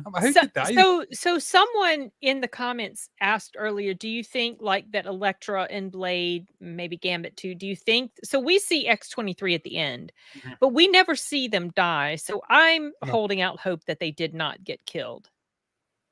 I think they went for Deadpool, and the creature was very much honing in on Deadpool and Wolverine. I don't think he had any eyes for Gambit, Elektra, Blade, or X-23. And if X-23 survived, I think it stands to reason the other three that the have others also survived. Well, I just wondered if she survived, maybe it was just potentially because she could regenerate. Potentially, yeah. From any injuries. But like the creature, I just assumed when that creature came along, like they said, you're either food or you're a slave. Yeah, and when that creature came, everybody was always like in that first time when they're there and the creature comes along, everybody goes and runs. Yeah. They go run to get inside. So I just assumed that you're supposed to think that they got killed, but they never saw them get killed. So either they didn't want to show it just because they don't want that memory of, your cameo characters being taken out, or maybe there's a possibility that they just didn't die. I totally didn't die. Just purely because it's Blade and it's Wesley Snipes. You don't want him to die ever. No. I don't care if it's a film or not. I want him to always live. And Gambit, I'm zoned in Gambit getting some sort of recurring role in the MCU now. I just can't. That's not enough. We've seen we just got a little taste. It was such a cool character. Yeah. The power was so cool. I loved purple. It's my favourite colour. So when he had this sort of purple, I don't know what it is. It wasn't the cards. It was like a Yeah, don't like know, a he had long stick, like a glowy it's like an stick or energy something. stick. I think the Yeah. way they did that cameo was a lot better than the way they did the John Krasinski, Reed Richards Yeah, one. oh, it's terrible. God, awful. Multiverse of Madness. It was very disposable. I feel That kind whole of sequence, cheated as you in mentioned. those cameos. But there's a lot of potential, I think, with obviously Channing Tatum Yeah. going forward. And He's hopefully still young we'll- as well. Yeah. He wants to play He it. wants to play it. That's the most important thing, yeah. So I hope it didn't. Not that wouldn't affect Channing Tatum coming back. They could just say that was a variant and have another one come in. But no, I don't think they died. I think they were very much alive and kicking at the end. Because X-23, whether she can regenerate or not, I don't know. Maybe they are all dead. I don't know. Maybe Well, I've X-23. heard that this movie actually might potentially be the last, that this was kind of like a final farewell to the legacy 20th Century Fox characters. Yeah. So I really might be don't right, yeah. know if Deadpool is going to have anything to do in any future MCU stuff, or if Logan's really, going to be back at any point. I don't know. What was your thoughts, man, on Logan though? Because in my mind, I'm going to have a real hard time accepting any other actor playing that character moving forward. Right. He's so synonymous. It was like Chris Pine coming in as James Tiberius Kirk in those Star Trek movies. He's a great actor. I love him as an actor. Fuck knows he played your man, I'm blanking on his name, shocking, Robert the Bruce. And he'd done the Scottish accent brilliantly. So I really do enjoy him, but he wasn't Kirk. That's William Shatner. That's the second time I've brought Star Trek up, by the way. I think it's a timing thing, and we mentioned this on our live news shows. There'll be a third time. Obviously before the announcement that Hugh Jackman was coming back, before that teaser trailer came out with him and Ryan Reynolds, and John and I would always say that, when they took that property on from Fox, that it probably would be a good idea to maybe concentrate on the Fantastic Four and those other sort of IPs at the moment, and leave the X-Men for a good decade, I think we said at the time. And then obviously the announcement Hugh Jackman's coming in kind of put that all up in there. I don't know what they'll do. I don't know if Hugh Jackman will continue on and do any more until he's 80. 90, And they said till he's, what did he say, till he's 90 90. or 99? Yeah. That was funny. It's big shoes to I fill. mean, he looked fantastic, y'all. Oh my God. Holy cow. Oh, Incredible. Absolutely ludicrous. He had That that scene where suit on the whole film. where his shirt pops off, at the end, and Deadpool looks at him and he's like, That was just, again, that was a plot device. There's no need for him to ever have that whole stuff at the end happen. That was just to get him shirtless. oh, And he of earned course, it. of course. He earned it. It was a travesty, him working so hard to get into shape. By the way, he was in that good a shape. I was trying to find the brand of the white t-shirt he had on. And that moment where Cassandra's in his head, I'm like, that fucking t-shirt looks that good. I want to buy it. But then I realised, you're not in the shape of Hugh Jackman. So just forget about it. But it looked like a really high quality t-shirt. And I'm like, I need to buy that t-shirt. But then I realised it's his physique. He's earned the right. John, I haven't earned the right. I think you were the same with the Hawaiian shirt that Brad Pitt wore in Once Upon Yeah, a Time in yeah, Hollywood. And then yeah. you second guessed it, went, no. I realised it I always stay in looks better Glasgow. on the models, y'all. Yeah, and we stay in Glasgow, so you've got 2 weeks and a year to wear a Hawaiian shirt, and then the rest of the time you're wearing jackets because it's shit here. But yeah, I can't see anyone else playing that character. I've got real issues with it, and I know Hugh can't continue on forever. No, not forever. Hey, Lady V. I wouldn't be But- opposed to Henry Cavill, y'all. Yeah, I mean, I thought he looked good. Yeah. Really, He really did. impressive. Yeah. In that brief little moment. And it'd be brilliant for him to have another home as a sort of superhero character, because he was completely wronged by DC and Warner Brothers. He had the potential, and I maintain it to this day, to be better than Christopher Reeve. He was the Superman, I agree. and they Absolutely completely agree. threw it away. Yes, I feel like he's the best Superman we've ever had. He was the To he say was the Superman epitome requires of momentum. Superman. He just he has the perfect everything. You know, Christopher Reeve was fine for the day, but now having watched Man of Steel, Batman versus Superman, the Snyder Cut, when I go back and watch those older Superman movies, they're a little bit cringe, y'all. Stop! Don't do it. The people. Yeah. It hurts. Subway system's still the safest and most reliable form of transportation in this city. Fucking what? Listen, I was watching a James Bond film. I don't even know, Roger Moore or some shit. Okay. And I was immediately thinking of Superman 4. The green screen back in those days were god awful. It was so really bad. obvious. It was the Really one with the bad. big tall goon guy and the little blonde woman with the specs, and they have a little romantic flame. Big tall guy's dead now. Am I allowed to say big tall goon guy? I don't know. Just because he's tall and he's got sort Was it the guy that was in Moonraker? The big tall guy with the teeth? It was that film I was watching, Yeah. and the blue screen was awful. Was that not Richard Keel? Yeah, Was is it that his Richard name? Keel? Yeah. That Yeah, might Jaws, might be Yeah, it. Jaws. He was in Jaws. Happy Gilmore. Yeah, Jaws. Yeah. He Oh, passed okay. away, didn't he? Yeah. Was that not quite recently passed? I don't remember. Didn't he? Outlaw Bill, what are you doing here if you haven't seen this film Yes, we're full spoilers, yet? Bill. Shoo. Outlaw, I'm Go taking see the the topic movie. off topic that often that you don't have to worry about it. I'm speaking about Star Trek more than Deadpool and Wolverine.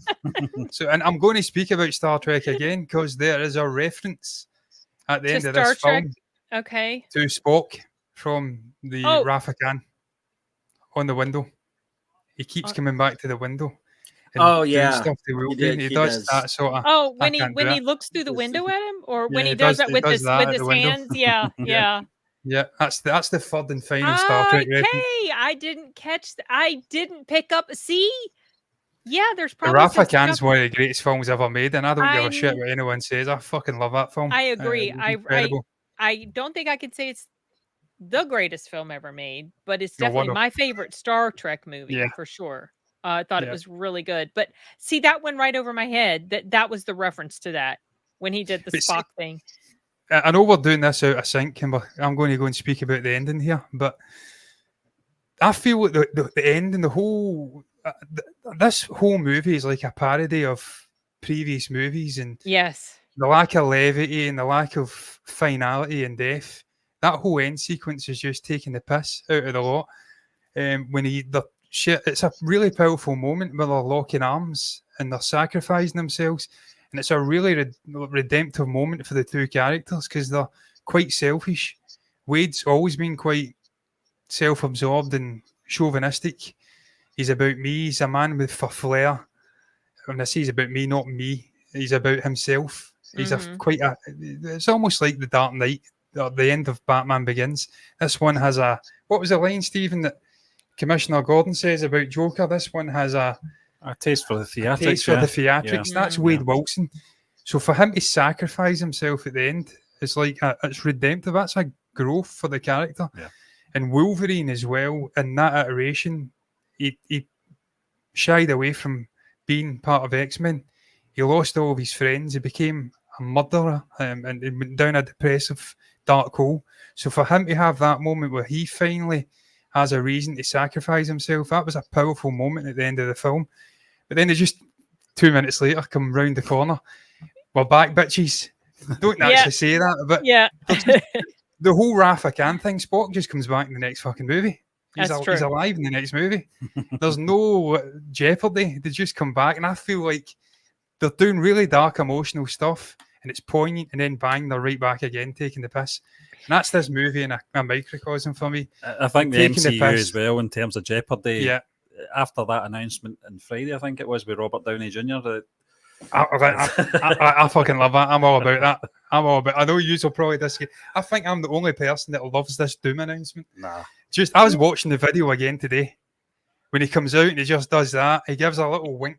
I'm like, I just fucking love this You're guy. not the only one. A lot of people are pretty divided over it, but in a sense, it makes sense because they're like, he's the one that started this whole thing.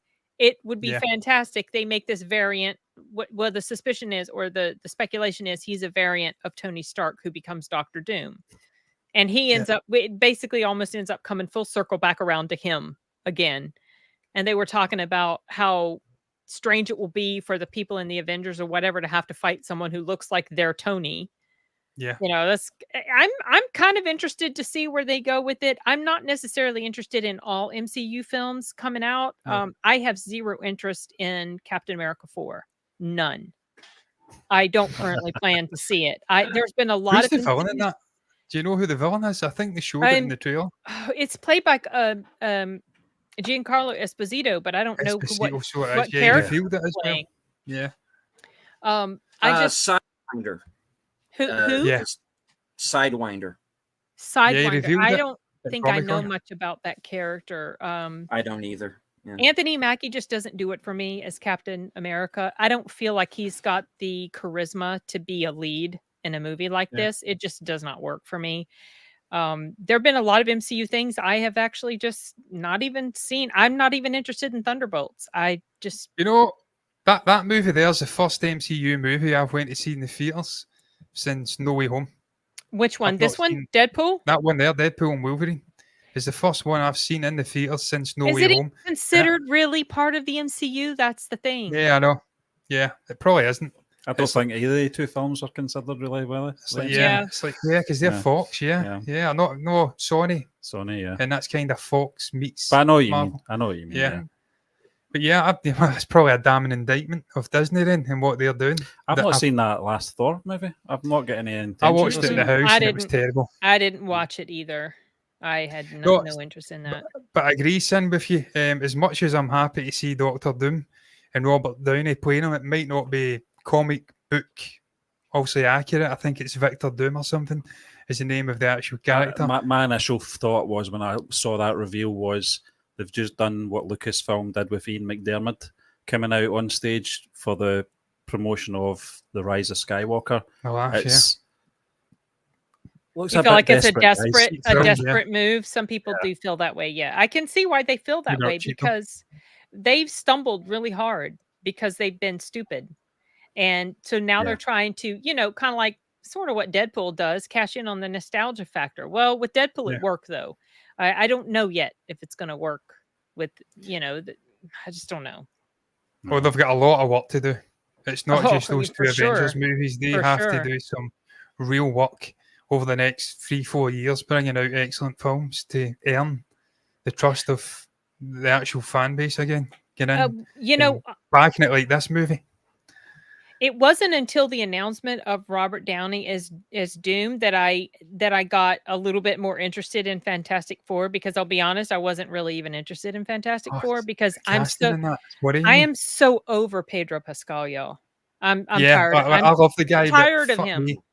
And I'm also still a little bit salty that he was able to run off his mouth about folks. And Gina Carano didn't even come close to that, but they fired her. But it's okay; he can stay. That just leaves a really bad taste in my mouth. And Gina's kind of been vindicated in recent years with the remarks she made. So, and they're not going to apologise to her. That was a nonsense, sacking someone for their personal beliefs. She doesn't have anything to apologize for. She didn't do anything wrong. She wasn't doing any sort of hate speech or violent speech or anything like that. It was just the whole thing was all manufactured against her by a group of people who were pissed that she didn't want to put her pronouns in her bio. That's the genesis of all of that, you guys. That's where it started. And Pedro, man, on the subject, I couldn't agree more with Pedro. Pedro is like the third iteration in the last 15 years of three actors, including him, I'm going to say, that have been on way too many films in way too short a period of time. Way too oversaturated. Tom Hardy, I'm looking at you, and I love Tom Hardy, but he was in fucking everything. Sam Worthington, my God, and everything. Too much of a good thing, if you agree it's a good thing, is a bad thing. Sam Worthington never gained traction, though, y'all. He never went anywhere. But he was in everything anyway. But no, I'm not having Pedro Pascal as Reed Richards. I just don't think it works. I was not happy at all. It's not right to me. With that casting. The Vanessa Kirby, okay, I could see that, but I'm not happy with Pedro. I think it's because in my mind it was Emily Blunt and John Krasinski. You always wanted long. This, right? I really wish they could have given this to the fans. Yeah, and they're married in real life, so they've got the chemistry. It's baked in. And now we're not getting it. It just feels disappointing. But that is what it is. But yeah, I'm looking forward to Doctor Doom. Hopefully they can save it If anyone can save it, Robert Downey can save it. I'm praying. I love Robert. Speaking about cocaine, by the way, there was a lot of can I say this? References to that? A lot of references to cocaine, and Yeah. I genuinely believe that Robert, in the build up to Oppenheimer, may have allegedly. I don't think he was, but he was so hyper. I'm like, he must be on something, and I genuinely thought he was on. He can't be because he's a reformed. I take that back don't immediately. think Sorry, he Robert. was actually on anything illicit. No. Yeah, I take really that back. doubt High it. in life. High in Yeah. life, yeah. Robert was on that in the 90s. I'm sorry, Oh, Robert. I take yes. that back immediately. He was. Take that back immediately. But he was high in life, and I need his high in life. I need to find that high. I would probably need to take cocaine to get that high in life. But yeah, there was a lot of references to cocaine in this film. I know. I've dug Oh, myself a God. hole. I'm not going to. I'm going to stop speaking. Well, you know what? So The here's story the of thing. Robert in the 90s, I heard and I loved it. It was fucking amazing. They Well, ended I up in was a neighbour's for house. sure that we're going to end up hearing about him dying young. That's what I thought was going to happen to Yeah. Robert. But Yeah. I'm glad it didn't. I'm glad he, was able to redeem himself. But Enigma, Ryan has been Deadpool longer than 9 years. That's for sure. Yeah. Because he was I mean, Deadpool he played him in in one of the origin earlier story. Wolverine movies, Yeah. which is funny Yeah. that how he's able to come back and play that same role, but totally differently. He's basically Deadpool in Blade 3. Kinda, yeah. Yeah. Yeah. which is part of me wondered if it was Ryan Reynolds being in Blade that brought Blade into this movie as a cameo, or is it just because he's a Marvel character and they had movies about? I don't know. I'm not complaining because I loved that he was there, but I was so surprised, very surprised when he showed I up. mean, I'll take Wesley all day long. Oh yeah, I'll same. take him in anything. I Same. think he's a brilliant guy. I love the little soul patch, the white soul Yeah. patch. It was so The cool. white, It was cool as hell. I just loved it. I just thought that's a look. I've been bemoaning white coming through in my beard. I've got 5 white hairs. Wesley was the best thing in Coming to America, the sequel. Oh, I never yeah, saw he was that. the general. Part about that. Heard yeah, it the was general, terrible. Yeah, fantastic actor. Fantastic. The film wasn't great though. No, the film was terrible. It was fucking dreadful. Yeah, but he was good. He was good. Oh, what I've heard. something that I wrote down in my notes when I watched the movie, but I didn't reference it during my review because there was a lot of stuff I had written down that I didn't talk about because I didn't want to give away spoilers. But you know what I thought? Hi, Arturo. Can you bring me my thermos Pressing your from thumb. the kitchen? It's got coffee in it, and I forgot to bring it in here with me. Oh, okay. I thought when he pulled the stick out of the skeleton, I thought when he pulled the stick out of the skeleton, I thought that somehow Wolverine was going to regenerate. Did you guys even think that at all? Because I did. thought there might have been some form of regeneration. Yeah, I wasn't sure when, but I just thought, where's he going with this? Just thought something must happen here. I was And just what did expecting happen, the I was skin. expecting to I happen. did not expect him to desecrate the corpse so badly and use that as a weapon. It's the fact he pulled the sort of the steak out and just threw it away. Like, yeah, get that, Dave. Yeah. And the fact he was using it, I'm still slightly confused how he was able to use the sort of the blades. How does that work? I thought it was built into his actual skeletal sort of thing. How could he use them like Andrew Garfield's Spider-Man? Or was it Andrew Garfield that had the mechanism? Yeah. Where he was shooting webs. That confused me, but I'll take it. Look, it was a cool moment. I think Tobey Maguire also has the device to shoot the webs, but I thought that the claws were just kind of part of his skeleton. Yeah. But he was using it like it was a mechanism on his hands. From the bones. He took the bones. I love the fact that he impaled the two guys. He's like, look, it's hard, Wolverine. Yeah, he Did was they say Wolverining Wolverining or something. But then he stabbed his own self too. I can respect that. I've had moments like that where I've done incredibly stupid things to myself, and it's like shit. I usually bite my lip when I'm chewing. Try to speak and chew at the same Don't time. you hate that? I did that yesterday. It's so annoying. Yeah, I know. I was singing along with something and chewing gum and bit my lip, and it was actually bleeding. And I'm like, yeah, I can respect that, Ryan. I've been there, mate.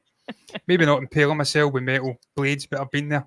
I've done that as well, probably. To be fair, there's not much I've not done, to myself. But yeah, I loved the intro, man. The intro was just fucking epic. It started that movie with a bang. Just literally bye-bye playing. Even now, I don't know who sung that song. I don't want to know, but I know the song. It was a boy band, and oh my gosh, I forgot the name of the. Oh shoot, do you That remember? was In Sync, wasn't it? Was it? I was thinking In Sync. Was it In Which is Sync? worrying. Yeah. It's worrying. My sister liked them. Is that the one with whichever one Timberlake was with? Yeah. Yeah, you're right. It was In Sync. Yes. That worries me that I was thinking In Sync. But it was a good way to You start. would know that it was In Sync. I get hammered with boy bands when I was younger. It was painful. Oh. Thankfully, I didn't get hammered with girl bands though, because they were even fucking worse over here. Oh, Spice God. Girls. That was like the proposal there. Oh, the proposal. What? The way I just said Spice Girls, it was like the proposal No, moment that in this scene in film. I just said it where and he looked said at the the camera. proposal. Just Spice Girls. what was your? Did you guys have a least favorite moment in this movie? I'd have to think of that. You know that. I don't think there was anything that really bothered me in that sense. The bits that I really enjoyed, I really enjoyed, but the bits that were okay didn't really bother me too much. I don't think it was. I can't think of anything that really. You know what kind of annoyed me and was probably my least favourite moment, but I'm contradicting myself because I quite liked it as well. The fight sequence with all the Deadpools. I mean, I liked it, but it was completely pointless. And I'll tell you my least favourite moment, and it made no fucking sense. It was a connection to the Deadpool fight sequence. Peter Poole coming in and just, again, another plot device, a MacGuffin to allow them to walk away. Yeah. That was very convenient, right? I was like, oh, he's here. That's it. We'll leave you alone now. There was a bit I was thinking about with the timeline deteriorating after Logan had passed away. That same timeline existed before Logan was born. Yeah. And that kind of bugged me as well, but I'm sure there's an explanation for anchor it. points. Yeah. That's a Well, slippery slope. that's the thing. There probably isn't an explanation because I feel like I don't know. I might be wrong, but it feels like a lot of this timeline stuff that was going on. Was this also in the? Yeah, it was, because I have heard like there's different universes in the comics. But really, the writers, when they start throwing that stuff around, I feel like they're just kind of just throwing stuff around and not really thinking about all these different things, like what you guys mentioned. You know, what about before he was born? I don't know. Yeah. You know, that was a positive for this film. At all. What's that? Because I feel like what's let down a lot of the more modern MCU films in recent times has been this desire to connect everything too quickly at the expense of the actual story. They're overthinking it. Right, we need to bring this character in. We have to connect this because in 4 movies' times, this has to happen. Right. Instead of just creating a compelling standalone story and then clicking something into place at the end, like what they did in Iron Man, do it in a post-credit scene, connect it that way. They've been getting over-convoluted. This is almost like a callback to the early MCU days where you're making just a silly, probably small scale. I mean, it's not that small scale. It's universal, multiversal stuff, but compared to like Thanos snapping out half the universe, it's relatively self-contained and it's a good story and they're not worrying about connecting things. I think that's what makes this so enjoyable. We're not having to worry about fucking Kang the Conqueror and all these characters coming in, and obviously Doctor Doom or whatever now. So yeah, I don't think that can be a downside, being sloppy with the writing and not overthinking it and try to connect things, but I view that as an upside as well. So I think it just makes it a nice standalone movie. You can forget about all the shite that's coming after. Yeah, don't overthink it too much. Yeah, I agree. I mean, you might be right, Enigma, that because they're basically sort of taking swipes at everything. So it's very possible. Maybe it was because it was just so over the top and ridiculous. Hey, the little kid Deadpool though was quite funny. Baby Deadpool. Yeah. Dogpool's still my favourite though. Dogpool. Oh my gosh, that poor dog. Welshpool. At the end when he shows up and they're sitting there eating the shawarma, and he shows up and Deadpool throws his sandwich down and like claps his knees and does like this. I'm not going to lie. My first thought was, what is wrong with these two guys? He threw the shawarma down to embrace this dog, and Wolverine Logan threw the shawarma As half he ate walked in the away. bin In the bin, to walk yeah. away. Yeah. That's fucking Yes, chicken he shawarma. walked away. Any shawarma I've ever ate in my life deserves the respect to be finished. Do you know I've never Blasphemy. had shawarma, so I don't know. Oh, it's incredible. You mentioned honestly. Welsh pool there, the Welsh one pool. that had the Welsh flag on his Yeah. chest. That was Wrexham. one of the players, the Oh, striker. was it? Yeah, he loves him, doesn't Yeah. he? He loves that striker. Yeah. He came on One of and pranked him, I think, on Radio 1. So this Yeah. was a Ryan Reynolds sort of direct kind of. Yeah, it was a player from his team that Wrexham, he yeah. brought over. Oh, I Wrexham. did not know They that. brought That's him in. so He loves funny. that guy. I forget his name. He loves that striker. He's got a That's really funny. good relationship. Avengers invented the shawarma. They did indeed. Was that not after? What if it was? It the original Avengers? after the first Avengers. Yeah, that's They were right, in the yeah. little Yeah. restaurant Yeah. eating shawarma. Yeah. Another thing we have to address, man, we've not spoke about, and it simply has to be addressed, is the tailor with the suit and the TVA. The unnecessary amount Oh, of ass slaps or cheek slaps. the- and I was yeah. howling. Must have slapped his cheeks about 10 times. Oh, in quite a bit. 35 He said seconds. he said he was a predator. The predator. that little fat guy get done dirty as well. The The little guy with the worker. coffee mug. Yeah, he get done dirty because he was just giving an awe-struck sort of looks at Deadpool and Wolverine throughout this movie. It's like you couldn't give him something better to do than that. That's really he's been done dirty. Don't I get me wrong, don't he's in know a what the Hollywood point- movie, so I'm not complaining. I'd probably point do of it. that was. But, I'd want more. I'd want a line or something. Did they have a line? Can't remember they them what? actually speaking though. Have an actual line? Dialogue? I don't No, think I he don't think did. Do you think he? I don't think he did. Deleted. Did No. you I think he know had if the that guy phone. had a line? I think he had a phone, but I don't think he spoke. He never. Did I he? don't think wait, so. wait. Did he say he was calling human resources? I think he did. Yeah, Yeah. that's Maybe I he wasn't did sure say- if Or Deadpool did said that. somebody said that? I thought he said, "Who are you calling? Your wife or something?" And Yeah. or and he said, "That might have been his only line." Yeah, y'all. I think he did say that. He said human resources, resources, and yeah. then I think Deadpool said, "Does your wife work in human resources?" Yeah, Something Oh, like yeah, that. yeah. Yeah. Yeah, Blade- Blade's not yeah. happening, man. I don't think Blade's happening. Yeah. I don't think it's going to happen. I hope it Well, doesn't. But the thing is Mahershala Ali, they're really jerking him around because, actors have to plan this stuff in advance so they know when they can take other parts. I need such and such amount of time to film this movie, this much downtime. Then I'm all filming this movie. They have pushed this film back so many times now, and they've gone through now Rewrite. 3 directors. They've Rewrite and rewritten rewrite. this movie time after time after time. I mean, how long ago did they first announce that this movie was happening? Way back. This was supposed to be, what, Phase 4? This was supposed to be like Been a the first while. movie in Phase Yeah, 4. yeah, they announced it. Yeah, Something like that. And it was they the have last one pushed they it. announced. Yeah. Yeah, they announced all the Phase 4 movies, and I think Blade was tacked on at the end. Yeah. And they said it would be coming. Yeah, with that and Mahershala. Fantastic Four. Yeah. Yeah.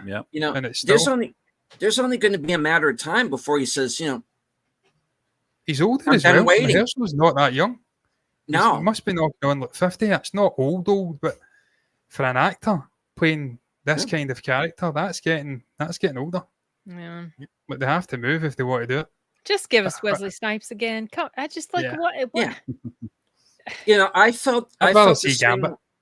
Well, Yeah, Gambit would be good. I'll Yeah. take another Electro movie at this point. Give Yeah. me Just something. got with Jennifer Garner. I mean, it was good seeing her, but she's kind of older as well. No she is, disrespect. but she pulled it off pretty well. She's younger than Yeah. Wesley, and she pulled it off okay. How old is Wesley? I'm intrigued. Oh, he's probably in his 60s. Yeah. Do you know Deleted? How old he is? He's got to be getting He near can still 60 shift. by now. He'd have to I be. think his age is He probably okay. enough, He's But, I mean, 62. he's still. He's Okay. 62. In 2 days, he'll be 62. That's wild. I think he's got another blade in him. Same. Go for it. I would not complain. I was one of the people who was heavily campaigning for bringing Mel Gibson back from Mad Max. Let's go back and do an old school 90-minute long, no CGI movie. You know, let's do the same. I mean, Blade's going to need some CGI here and there, but you know, just come in, do a story. You know, like what Mr. H was saying, do the raid with Blade. Yeah. You know, have him go in, you know, attack whoever the villains is fortress because, you know, somebody's been kidnapped, make it a daughter or whoever. Make it fuck it. Make it Ryan. He goes back to save Ryan and Jessica Biel from a bad guy. Do that. You know. Yeah. It's simple. But it's whatever. I mean, the studios don't want to do simple for whatever reason. I mean, there are so many obvious moves. Well, there's a lot of things that fans have been asking for. Yeah, it's like this. It's this death by 1,000 cuts, and it doesn't have to happen. Yeah. And I don't get it. It's like the studios are allergic to money now. Yeah, they're allergic to originality now. They just want to put out painted by numbers, remakes, and risk averse, multi-demographic stuff in case it doesn't make money. And sadly, that's why we still need studios like A24 and Searchlight under the Disney umbrella, because they will take risks and maybe not make a comic book movie, but it'll be a thought-provoking, different kind of film. Yeah. To Warner Brothers, Universal, these kind of studios just... They won't take the risk. A couple of comments that come in. I'm actually intrigued. See the Secret Wars stuff. I don't know if you've picked up on it or if you've even seen it. Yeah, I mean, the Borderlands, I'll speak about that as well. See the Secret Wars. I don't know what, if Minhaja or however you say that name. Minhaja. If they are aware of it. I mean, I've never seen the 2015 issue run of Secret Wars. I don't know what it... I haven't either, but I've heard of Secret Wars. I've heard this reference multiple times when people... I don't even know what Secret Wars is, but the font choice, I thought it was very deliberately red and gold. And I'm just intrigued with this taking place after Doomsday. Is it possible that we get some variation of Iron Man? I'm not saying Robert Downey Jr., but maybe Iron Lad or something. Some variation of Iron Man pops up in that film, because with that colour way, red and gold, it's clear, it's so synonymous with Iron Man. As long as it's not Ironheart. Yeah. I'm kind of, I don't know if it's based in any reality. I feel like maybe it was some subliminal messaging going on. Yeah, it'd be pretty intriguing. I don't want to see two versions of fucking Robert Downey Jr. in a film, though. That'd be too much. Leave that to Eddie Murphy in the 80s. Borderlands, I did see the Borderlands trailer. That was on in the theatre, wasn't it, Steve? Yeah. I thought it looked pretty good. I thought Kate Blanchett looked... Blanchett, however you say her name, I thought she looked pretty good. She's an example of a... I don't want to say an older lady, because I don't know how old she fucking is. But she's getting older. Let me see. And she's still able to do these kind of roles. She played Hela, didn't she, in Thor Ragnarok? She was one of the best villains in the MCU. Yeah, that's right. She was. I don't think she's playing a villain in Borderlands, but she looks really good. 55. That's not too bad. That's not that old. But I think it looks impressive. Looks really cool visually. Yeah, I got my ticket to see that. I don't know anything about Borderlands, but I do. I'm going to go see that. Just looks like something I would be interested in. I'm also going to go see Trap this week. The M. Night Shyamalan. Trap? Yeah, we reacted. The M. Night Shyamalan film. Shyamalan. Yeah. Oh, yeah. Is that the one with your man? Ethan Hawke. Ethan Hawke? Yeah. Ethan Hawke? Josh That's the other guy. Josh Hartnett. Josh Hartnett. Is that the theatre? Really, they're locked in the sort of arena. They're like at a concert. And yeah, that does look great. Tried not to pay attention to any of the trailers, but I hear the dialogue sometimes. Well, based off what I see in the trailer, it looks impressive. If they can do anything with that concept, that's my kind of film. I love that kind of siege kind of stuff. Without giving too much away, I think if my memory serves me correct, the way that the narrative for the trailer was that they kind of threw the viewer a loop. Yeah, you thought you knew where it was going, though. and then it had a bit of a twist. With Shyamalan. Like, no, I don't know where this is going. So, in the last Shyamalan film, there was no twist. The twist was that there was no twist. Well, there you go. Maybe he's getting too clever for his own good now, and he's putting double bluffs in there. But it looks good. I like it, man. It does look good. Yeah. Mm-hmm. Many I'm universes. looking here, and there's other movies that are coming out this week. We have Harold and the Purple Crayon, Oh yeah, that's which what's is his a face? children's film. Yeah, I think Zachary Levi is in that. Zach Levi. Yes, that's right. There's the movie our friend off the cover has been talking about, Kneecap. Yeah, he really liked it. I'm not super interested to watch it, so I don't know if I will go see it or not. There's the Fabulous Four. Okay, these are all coming out this weekend. This weekend. I think what we're seeing with that list of movies is that Deadpool and Wolverine is almost certainly going to be number one again next weekend. Yeah. It There's will. no competition there. Like the third week. You said the third week might end up proving to be a challenge. What's coming out the weekend after next though that could present an issue for it? That was your man. God, what's he called? Oh, Borderlands. Borderlands is the week after. Okay. Do you think that's going to be big? And like, I guess Borderlands may take a dent out it. It might if it's got bad word of mouth. I don't know. Just because of the amount of times people are going and seeing this movie in a really short period, I think it will have front-loaded box office, and then it will taper off quite quickly. I may be wrong, but I think 2 weeks out, I mean, like I said, I looked at the box office numbers at the start. The first two Deadpool movies grossed $300 million in their entire run at the box office. This one's already grossed 400 million. Yeah. In 4.5 days. Yeah. Yep. So another week and a half at that rate, you're looking at $700-800 million. It's like, how much more are you going to get? Could it touch $1 billion? Probably. Well, some people have maybe speculated that it might actually touch $1 billion. Has it opened in, like, let's say China, or is it even going to open in China? I don't even know if China are very precious just now with films. My dog is just determined to cough his guts up. Fucking Christ. He's obnoxiously loud. It only happens when we're recording. Is he okay? Poor thing. Yeah. No, it's very, very, very warm here. It's like Saudi Arabia in this room. So we've got our own weather I'm reading system. that comment there just about baby pool and kid pool are actually Ryan. I thought it was a CGI. I thought that as well, and it didn't look like a real. I'm pretty sure that Ryan Reynolds swore at the baby. Oh, that's some family. Wow. Yeah, it's in China and it's second behind some runaway hit successor in China. So it is out in China.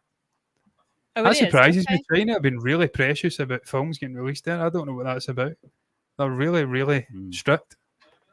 Really strict. They're communists, so that's what they do. They're very strict. Yeah, they're very, very strict. What they do. Are they still in lockdown over there? Fucking every now and again with COVID, you see that they've got entire cities. I don't know. You think it's like a town and it's like fucking 45 million people. So that's nearly the whole of Britain in one city. What is going on? There's a lot of people in China. There is a lot of people in China. I'd love to go to China at some point. I'd love to visit. Maybe a week. Oh, you can have that all to yourself. There's a place that's a complete remake of Paris, the centre of Paris. It's odd. In China?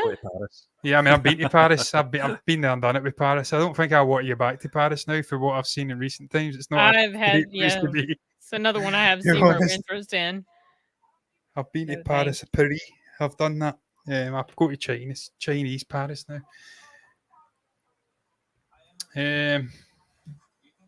Would you not recommend China then? If anybody been to China?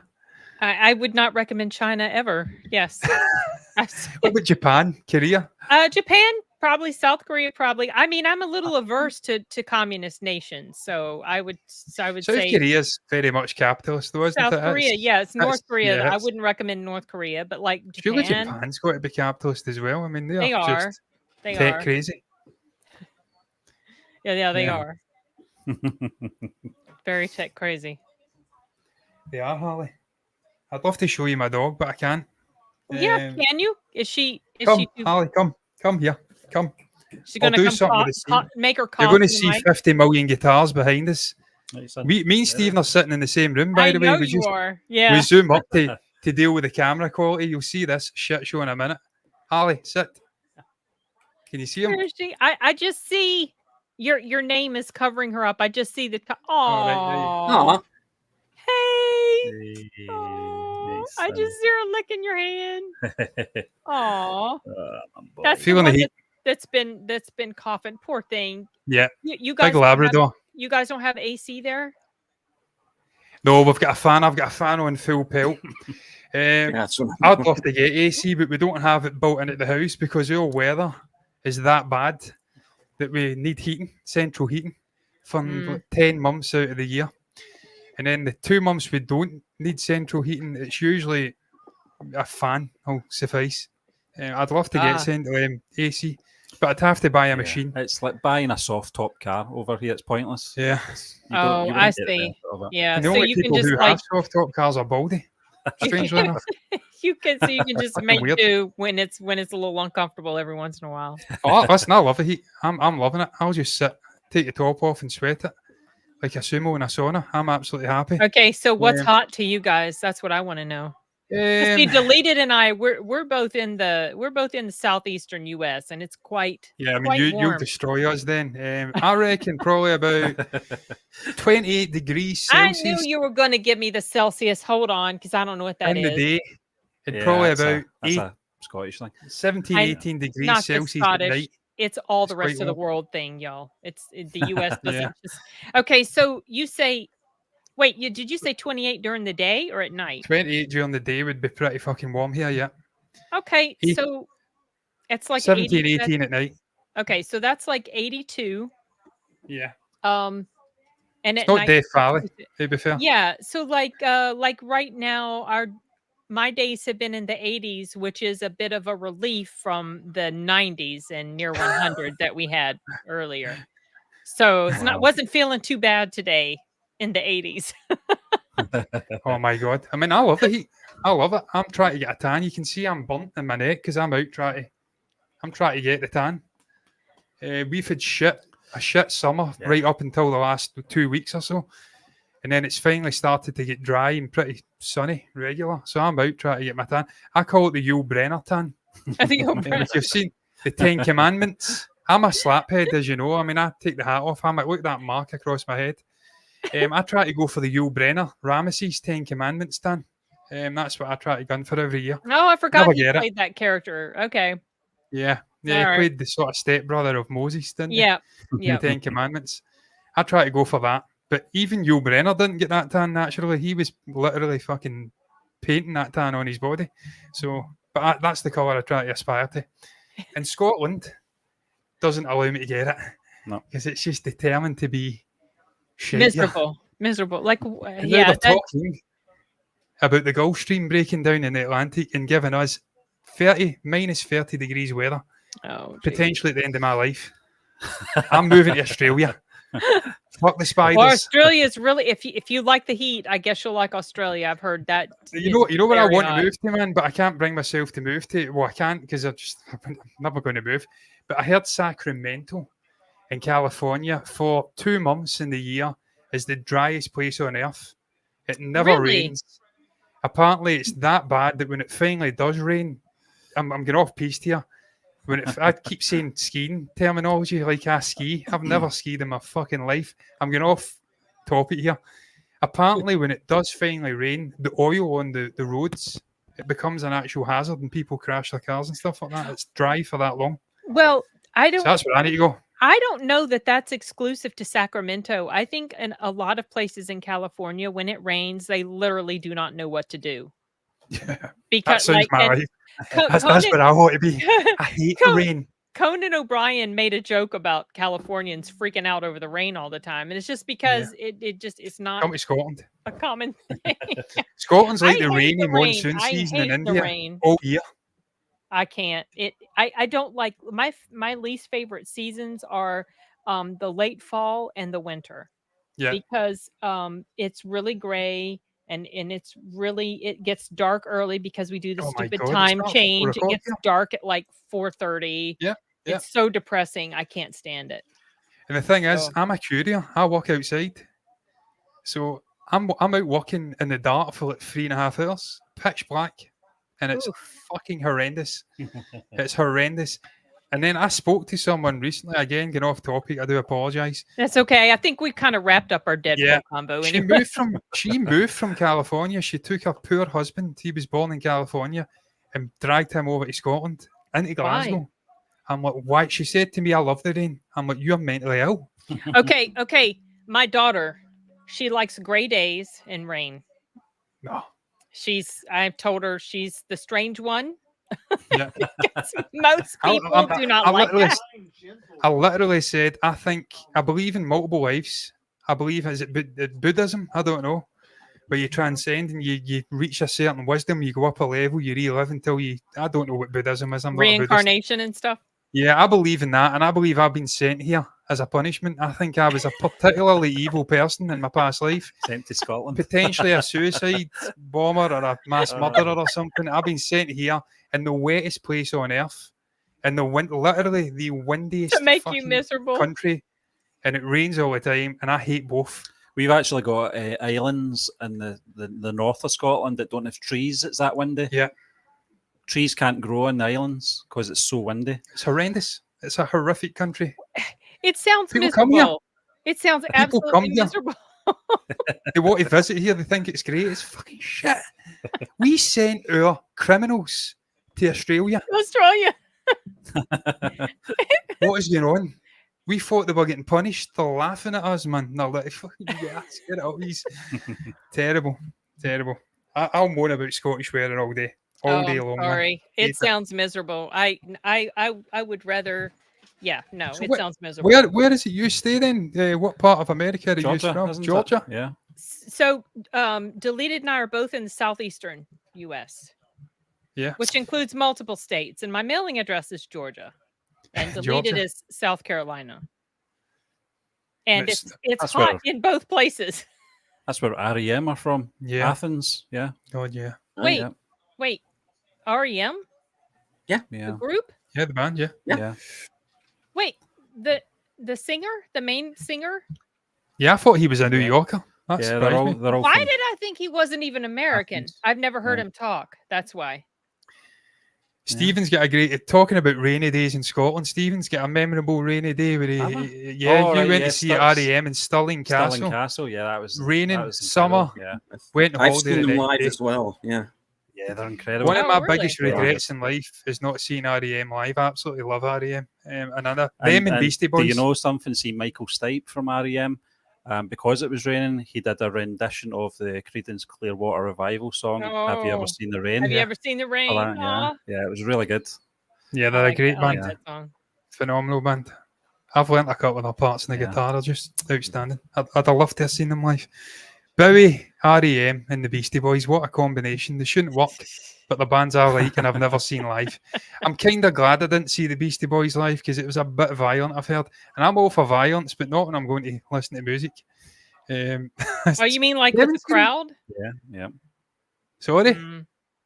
With the crowd, you said violence? Crowd are crazy apart. They were apparently crazy at Beastie Boys gigs. Oh, Absolutely geez. crazy. That's probably just a Glasgow thing, though. Yeah. Probably. Glasgow's Yeah. just crazy. Yeah. Yeah. Stabbed capital of Europe for 20 years.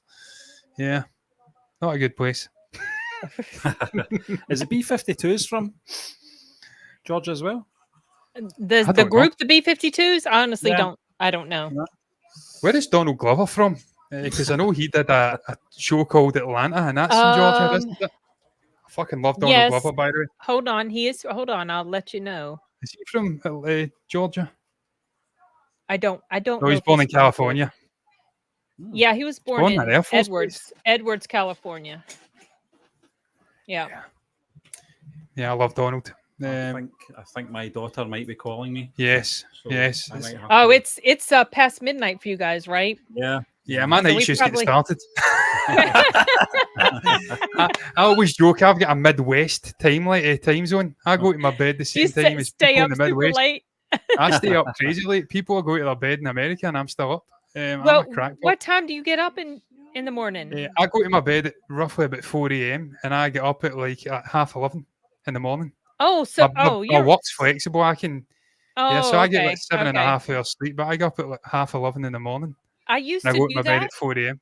That So used if you to be think my that's life. like I don't do 11 that o'clock. anymore. Midwest US. Fucking crazy. Yeah. Then that's when I'm a you're going to bed. 95 guy. Yeah. My job facilitates that lifestyle. I don't know why I do it, but I do it. And I'm Well, not I going to mean, change. if you don't have to get up at 8 in the morning, then Yeah, and I play games. I'd much rather play video games against American players because they're better. Oh. The European players are shit. So I get to test myself against the best. So Okay. that's another Brucey bonus. I play the best. So screw Europe. You're really I need to move to America. you're really talking up America. You need to move here. Yeah, no, but I don't want to get shot at. That's a whole other thing, man. Okay, The so whole now Donald Trump. okay. Now I know that you all like Trump, son. What was your thoughts on that assassination? That is one of the craziest fucking things I've ever seen you guys, in my life. That was we came so close to civil war, to a possible civil war. I kid you not. Like if he had not turned his head, I think the next day this country would have not been the United States. It was like half an inch. I seen someone It track was his head not movement, even and it was that literally much. like that. Yeah. It was insane. And it was all because he was turning to look at this map of illegal immigration, like this chart or numbers or something. No, it was really scary. But as far as like what you were talking about being shot, what I was going to say is, number one, a lot of it depends, y'all, on where you are. Like if you were decided you want to go live in Chicago, I would say, no. You might want to rethink that. Or, the heart of New York City, or downtown Los Angeles, or San Francisco. Oh, whatever, LA is insane. I've seen all the homeless people. It's crazy. Yeah, Atlanta, Georgia is pretty nasty. But I've been to Atlanta, I've been to LA, I've been to New York. I've been all sorts of different places. I've lived here for many decades in the US. I've never seen gun violence ever, not once. Never. Yeah. I've never seen it. So a lot of it depends on where you are and who you surround yourself with. Yeah. And a lot of gun violence that happens, a lot of that is gang related. Yeah. Gang people, especially like in Chicago, a lot of times these people it's a whole thing. Plus the news does kind of magnify things. They do. They do. We have a lot of shootings here now as well, to be fair. We can't talk. Mostly London, to be fair. But there's a lot of gun violence over here now as well. So really? Yeah, there is. Yeah, London's crazy. London is mental. Well, I know London going off the rails. Yes, I've heard. Yeah, there was something happened today. Actually, little kids I think 8 kids get stabbed. Yeah, I heard about that. Yeah, it's crazy. Some Welsh guy lost his mind, apparently. But yeah. The final glazing thing I'll do in terms of America, we were having a conversation yesterday, Stephen, coming out the theatre, and we were just talking about the cuisine in the United States. Now it doesn't get there. We've got a Popeyes popped up over here. We want to try it. We've never tried Popeyes. And we were just talking about how people shit on America for the food. I mean, I understand it's not France or Italy or Greece. It's not Turkey. It's not that level, but unfair. America's got some incredible fucking food places. The fusion of different cultures. Oh yeah, is unbelievable. Like Tex-Mex food, the barbecue stuff. Yep, incredible food. I don't know why they get shit. Barbecue is a thing in the South for sure. And there's 3 different types of barbecue. There's also barbecues big like in the Midwest, like Oklahoma, Missouri. Their barbecue is different than our barbecue. You have like the sweet barbecue, you got the vinegar barbecue, you got mustard barbecue. In my area, it's more the vinegar-based barbecue, which is what I like. Obviously, I'm biased in favor of that. But yeah. There's a channel on YouTube called Jolly. Okay. The 2 guys from England. I saw the barbecue one today, yeah. They went to America. They tried what are they called again? Bagels and stuff like that in New York. Okay, the obviously bagels, the sort of Reuben sandwiches and stuff, but they tried a barbecue place, and oh my god, they were in heaven. They literally said it's the best food they've ever eaten in their life. And again, they can't understand why there's such a poor opinion on American food outside of America.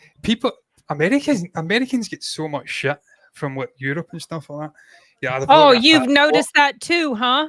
Yeah, they've all got a passport. They never leave their own country. Why the fuck would you want to leave America? You've got every single kind of weather in the one continent. And all sorts of different places to go to. Yeah, Why there's would you no want to leave? I wouldn't leave America if a I was lot of American. Don't need to. oh, bless your Needless. heart. A lot of people have, so that is one of the, um what's the word I'm looking for? One of the sort of negatives as far as when it comes to, we're not as multilingual as a lot of places in Europe, but that's mostly Yeah, because Scotland. it's mostly because we don't need to be, right? Yeah. So we can travel 200 miles and we're going to still be in the US and there's still Yep. going to be English. Whereas in other like small countries in Europe, yeah, you travel across the border, totally different, so we have no real reason to be. A lot of times, if anyone's bilingual here, it's because they genuinely want to be, or Yeah. they Yeah. had bilingual parents or whatever, but it's just why if we Yeah. don't have a purpose for it, I mean, I I mean, think I it's can't speak great any to be other I language. think it's great to be bilingual if you can, but if it's not necessary to your life, I don't think that's a deficiency in you either. So I mean, I try to speak German, but I don't do it very well. I've been trying, but it's a very hard language without interacting with people who actually speak fluent German. It's that kind of language. You have to be around people because there's yeah. a lot of intricacies in the way that obviously gender and words change. Hmm. So it's quite tricky. Yeah. Yeah. Same with Yeah. Spanish. Same thing with I Spanish. mean, yeah, I learned Spanish in school, but I hated it. I need to have an interest in the country. That's my mindset on language. And Spain's beige to me. It's quite a beige country. It's just Okay, beige. so I It's am just beige. partial. I'm partial to like Latin American Spanish, Yeah. obviously, because Spain Spanish to me It's just beige. It's just a beige country. just Everything beige. about it.